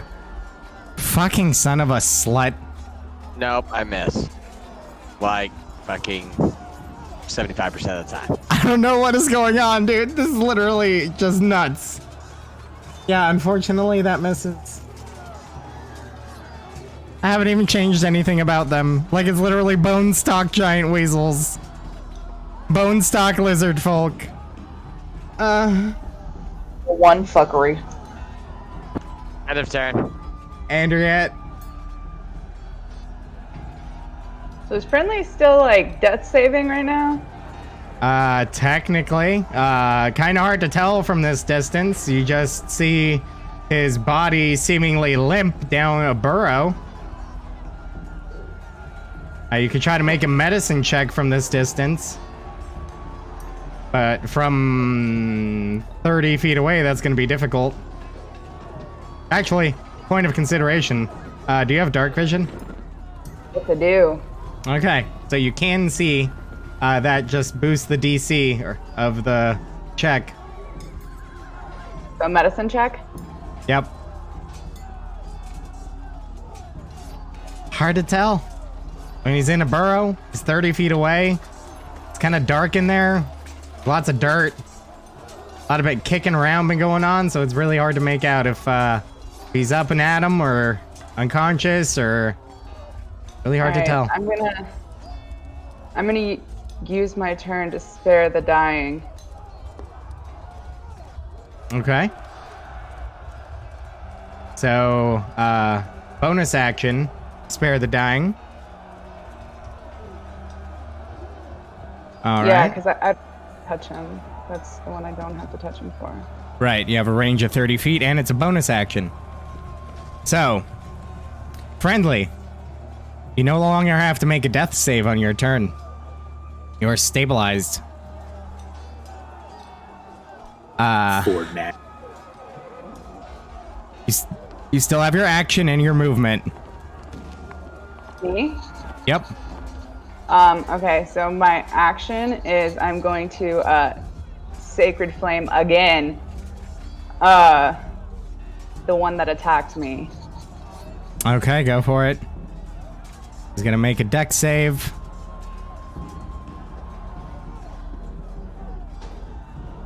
I swear, if he rolls another fucking like 24 or something stupid.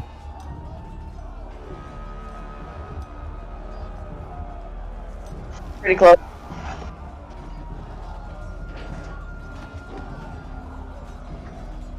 Squirrely Dan is a squirrely boy and manages to squirrel his way away from a flame-like radiance that descends from above. These are immortal. Anything else? No, I'm good. All right. Brings us to the dead weasel, which then brings us to the weasel you just sacred flamed. It's a matter of time until one of these guys rolls an actual 20 at this point. Statistically We're speaking, going to be one of us. It's a 7. That's gonna miss. Viren.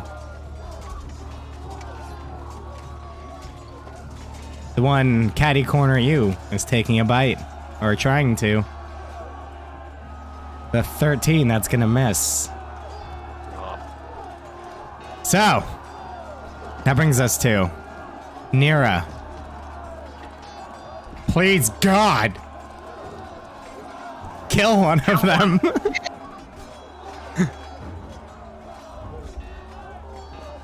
Alright, I'm gonna Ray of Frost one of them that's been damaged. Yeah, that one looks unscathed. This one looks hurt. Fucker. One all. Literally just misses. On the bright side, you didn't hit an ally. Sure. It's true. So I'm not sure what would have been worse. Friendly, you are stabilized. You do not need to make a death save. The giant weasel down there with you, however.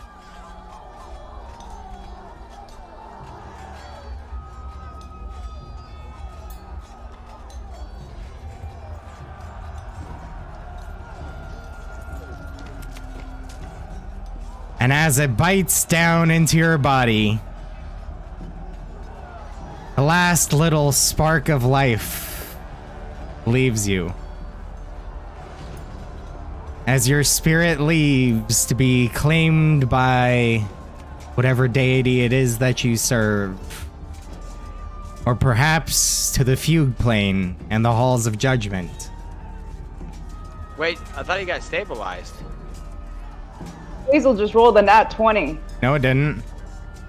I mean, Well, it's dude. an auto crit because it hit while he's unconscious. Oh, okay. And he already failed, too.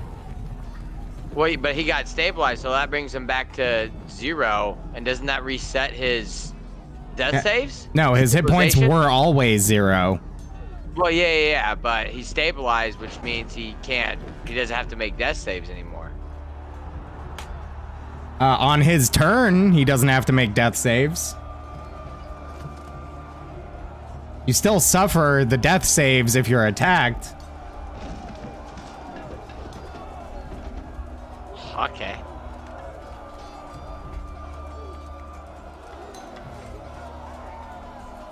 That's stable.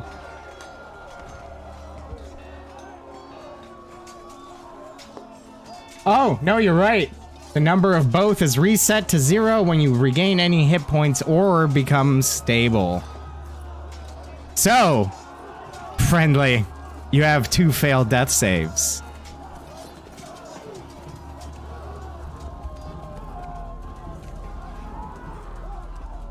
You are not dead yet. I'd say I'm still kicking, but I'm very clearly not.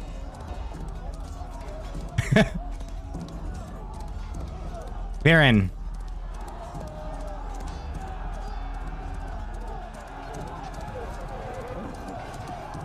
Halor provides. Fuck! Oof. Just not for God you. fucking damn it. This is so much mother tit fuck. So as you swing at this weasel, it actually dodges between your legs, tripping you and knocking you prone. You can still use half your movement to stand up. Yeah, I'll do that.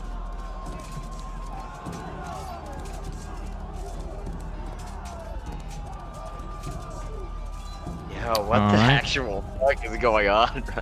Actually, fair point. D4 plus 3. Friendly, what's your maximum hit points? 9. Oh boy. So that Yeah, because bite dealt 7 piercing, and that didn't calculate as a crit because it's a melee attack on a unconscious creature, which is automatically a crit if it hits. So I need to roll a d4 and add it to that damage. bye, friendly.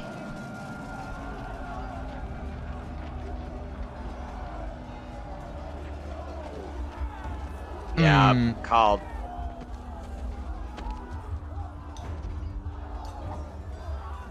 Fuck. Oh. Sorry, bud. Do you know how long I spent working on Friendly? Like 20 minutes. Well, the good news is you could spend another 20 making a new one. Oh, right. Note to self, giant weasels need a backup character. Heard. Dude, I really don't know what the fuck is going on. This is literally insane. This is literally insane. I wouldn't you about this That shit. character right now. Andriette. Like, this combat should have been over like 5 rounds ago. I'm just gonna fucking toll the dead. Like, the one that keeps attacking me. It crit. Of course it did. Why? Anything else? Why with these weasels?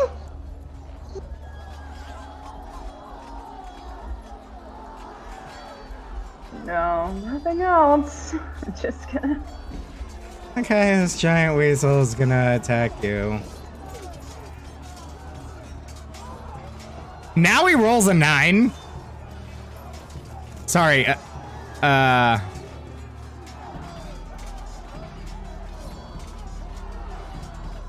5. He rolled a 5 there. And the other one's gonna attack Viren. Also rolls. Okay. Why did they roll like Nira. that when they're death saving? I don't fucking know, dude. This is literally insane. I don't know what to do with my hands. This wedding is horse shit.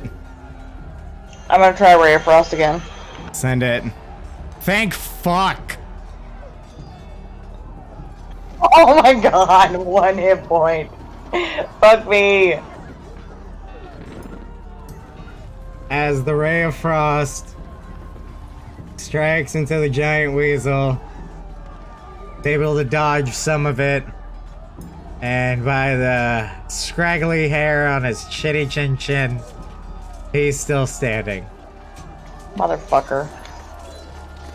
Alright, anything else? No. Giant weasel down in the burrow. Moves 30 feet up the burrow. And takes a bite at Andriette. Fuck you.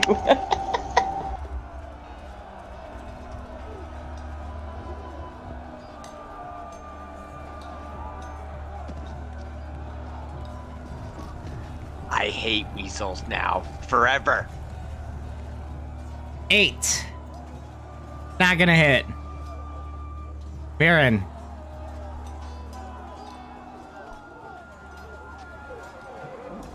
Wait, is it my turn or am I Yes, being sir. attacked?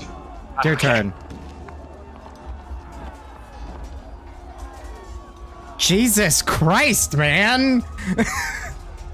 I can't. Never in my life did I think that fucking giant What the- weasels would TPK somebody. But we're fucking getting there.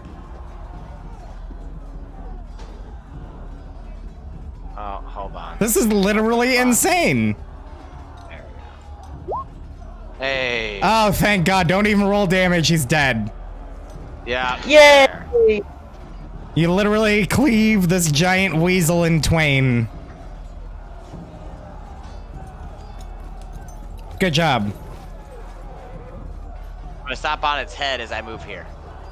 Okay, that costs 5 additional feet of movement because that's difficult terrain, but you can do that. Yeah, nice. All right, Andriette. Do it. I'm gonna trident spear this little rodent. I mean, might as well. Nothing else has been working so far. Are they medium beasts? Oh my God. Don't I have Yes, that yes, plus they are medium. fire thing, Oh, Daniel? what? Don't I have that +4 inspire thing? You Yeah, do Bardic have an Inspire. wait, does she? Now that you're not there I mean, anymore? it should stay with her. Once within the Thank- next 10 minutes. So Yeah, it's a time duration, so okay. it stays on for 10 minutes. Okay. It was worth a shot. Okay.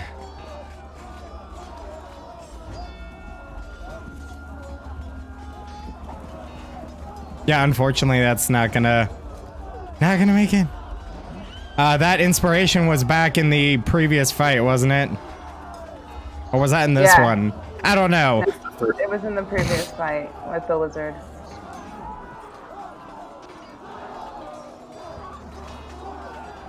Yeah, unfortunately, that's not gonna do it. Brings us to Weasley Boy 1. Weasley Boy 1. Roll a 24 to hit Andriette for 5 points of piercing damage.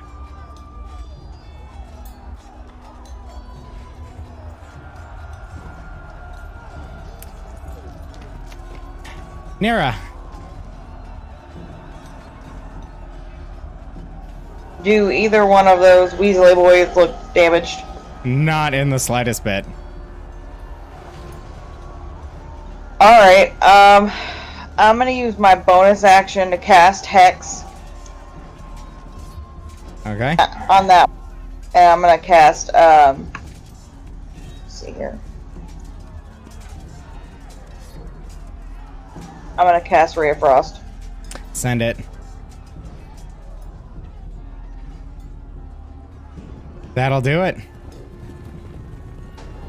Okay.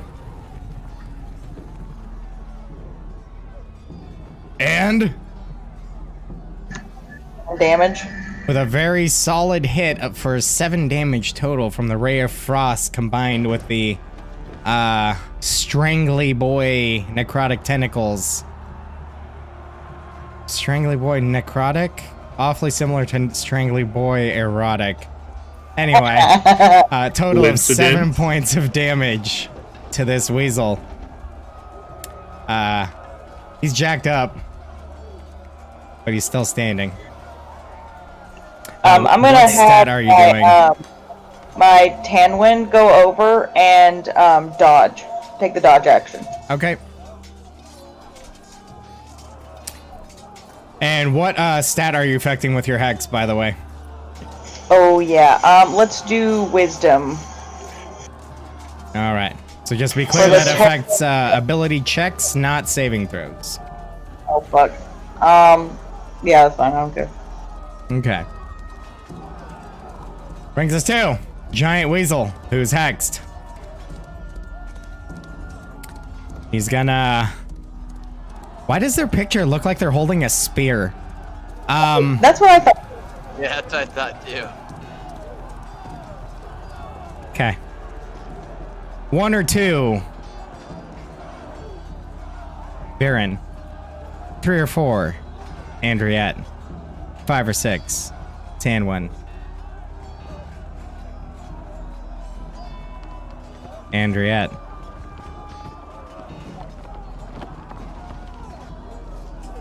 $12 to hit. It's not gonna make purchase. Baron, you're up. All right, so I'm going to pull out a small device out of my pocket and tactical nuke. Oh, okay. No, I'm just kidding. There you go. There's logs. Yeah, that'll do it. Don't even roll damage. It's dead. Slicing another one directly in half. I just want to point out that he rolled a 2 on his tactical nuke. Yeah, no, literally, that's the first thing I noticed. I was like, really? That's how you're gonna do it? Yeah. Well done. Okay. That one's out of the fray as well. That one's out of the fray. So I'll move. Yeah. Oh, I'm not even in the. Yeah. So I'll just move. Going. Shoot. Yeah. I'm gonna go here, here, here. Now, you could also just pass through Andriette's space, but Well, yeah, I know. okay. Still made it though. So you're harassing this weasel. Yeah. And it's turn. All right. And we're gonna use pink for concentration, Nera. Andriette, top of the order, it's you. It's always been you. Can I? Cute. Can I cast Sanctuary on myself? Because I got 1 hit point. You could. Okay. I'm gonna cast Sanctuary on myself. Okay, there you go. So you cast Sanctuary on yourself. They now have to make a Wisdom save against the DC 14 before they can attack you. Not like they'll miss it. Right. Okay. Anything else? I believe Sanctuary is an action, so you still have a bonus action and movement. What do you mean a bonus action? Something for something that has bonus action as its thing. So like for example, taking a health potion if you have one is a bonus action. Some spells or cantrips are bonus actions, and by some cantrips I mean there's like 2. Yeah, no, I think I don't have one. Okay. All right. That brings us to Giant Weasel. 1 or 2, Andriette. 3 or 4, Varen. 5 or 6, Tanwin. Varen it is. Chomp chomp, crit for 9 points of piercing damage. And I'm fucking down. Jesus fucking Christ. This is nuts. Nera, you're up. Oh my god, dude. Use my bonus action to move the hex to the other weasel. Uh-huh. That'll do it. There we go. Just roll 9. 9 total. Oh, thank God. The weasel is dead.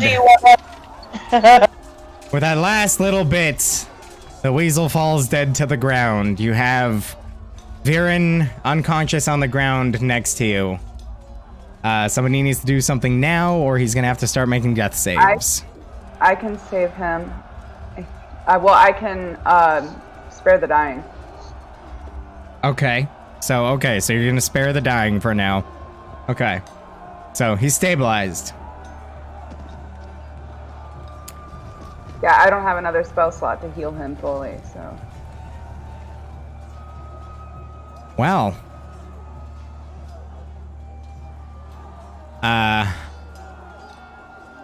Considering it's 10:43 and we're way later than I anticipated to be, let's go ahead and call it here. We'll talk it out in the group chat. We'll talk about what happened. I'm still gonna be on Discord for a little bit because I cannot fucking believe this shit. But yeah, don't go anywhere. I'm gonna be switching my phone. Just give me a second. I'm gonna end the stream here, and I'll be on Discord. So stand by. Well, y'all, thanks for stopping by. That was the fucking most insane thing I've ever fucking Paul, seen in my life. Play with you again. Jesus Christ, dude. Cool. But yeah, keep it classy, stay happy, stay healthy, stay safe, and level 1 bullshit. Am I right? Oh yeah, we might be losing. Alright. Peace, Someone y'all. like might not be able to make it. I'm like, well, I know a few people that I played with.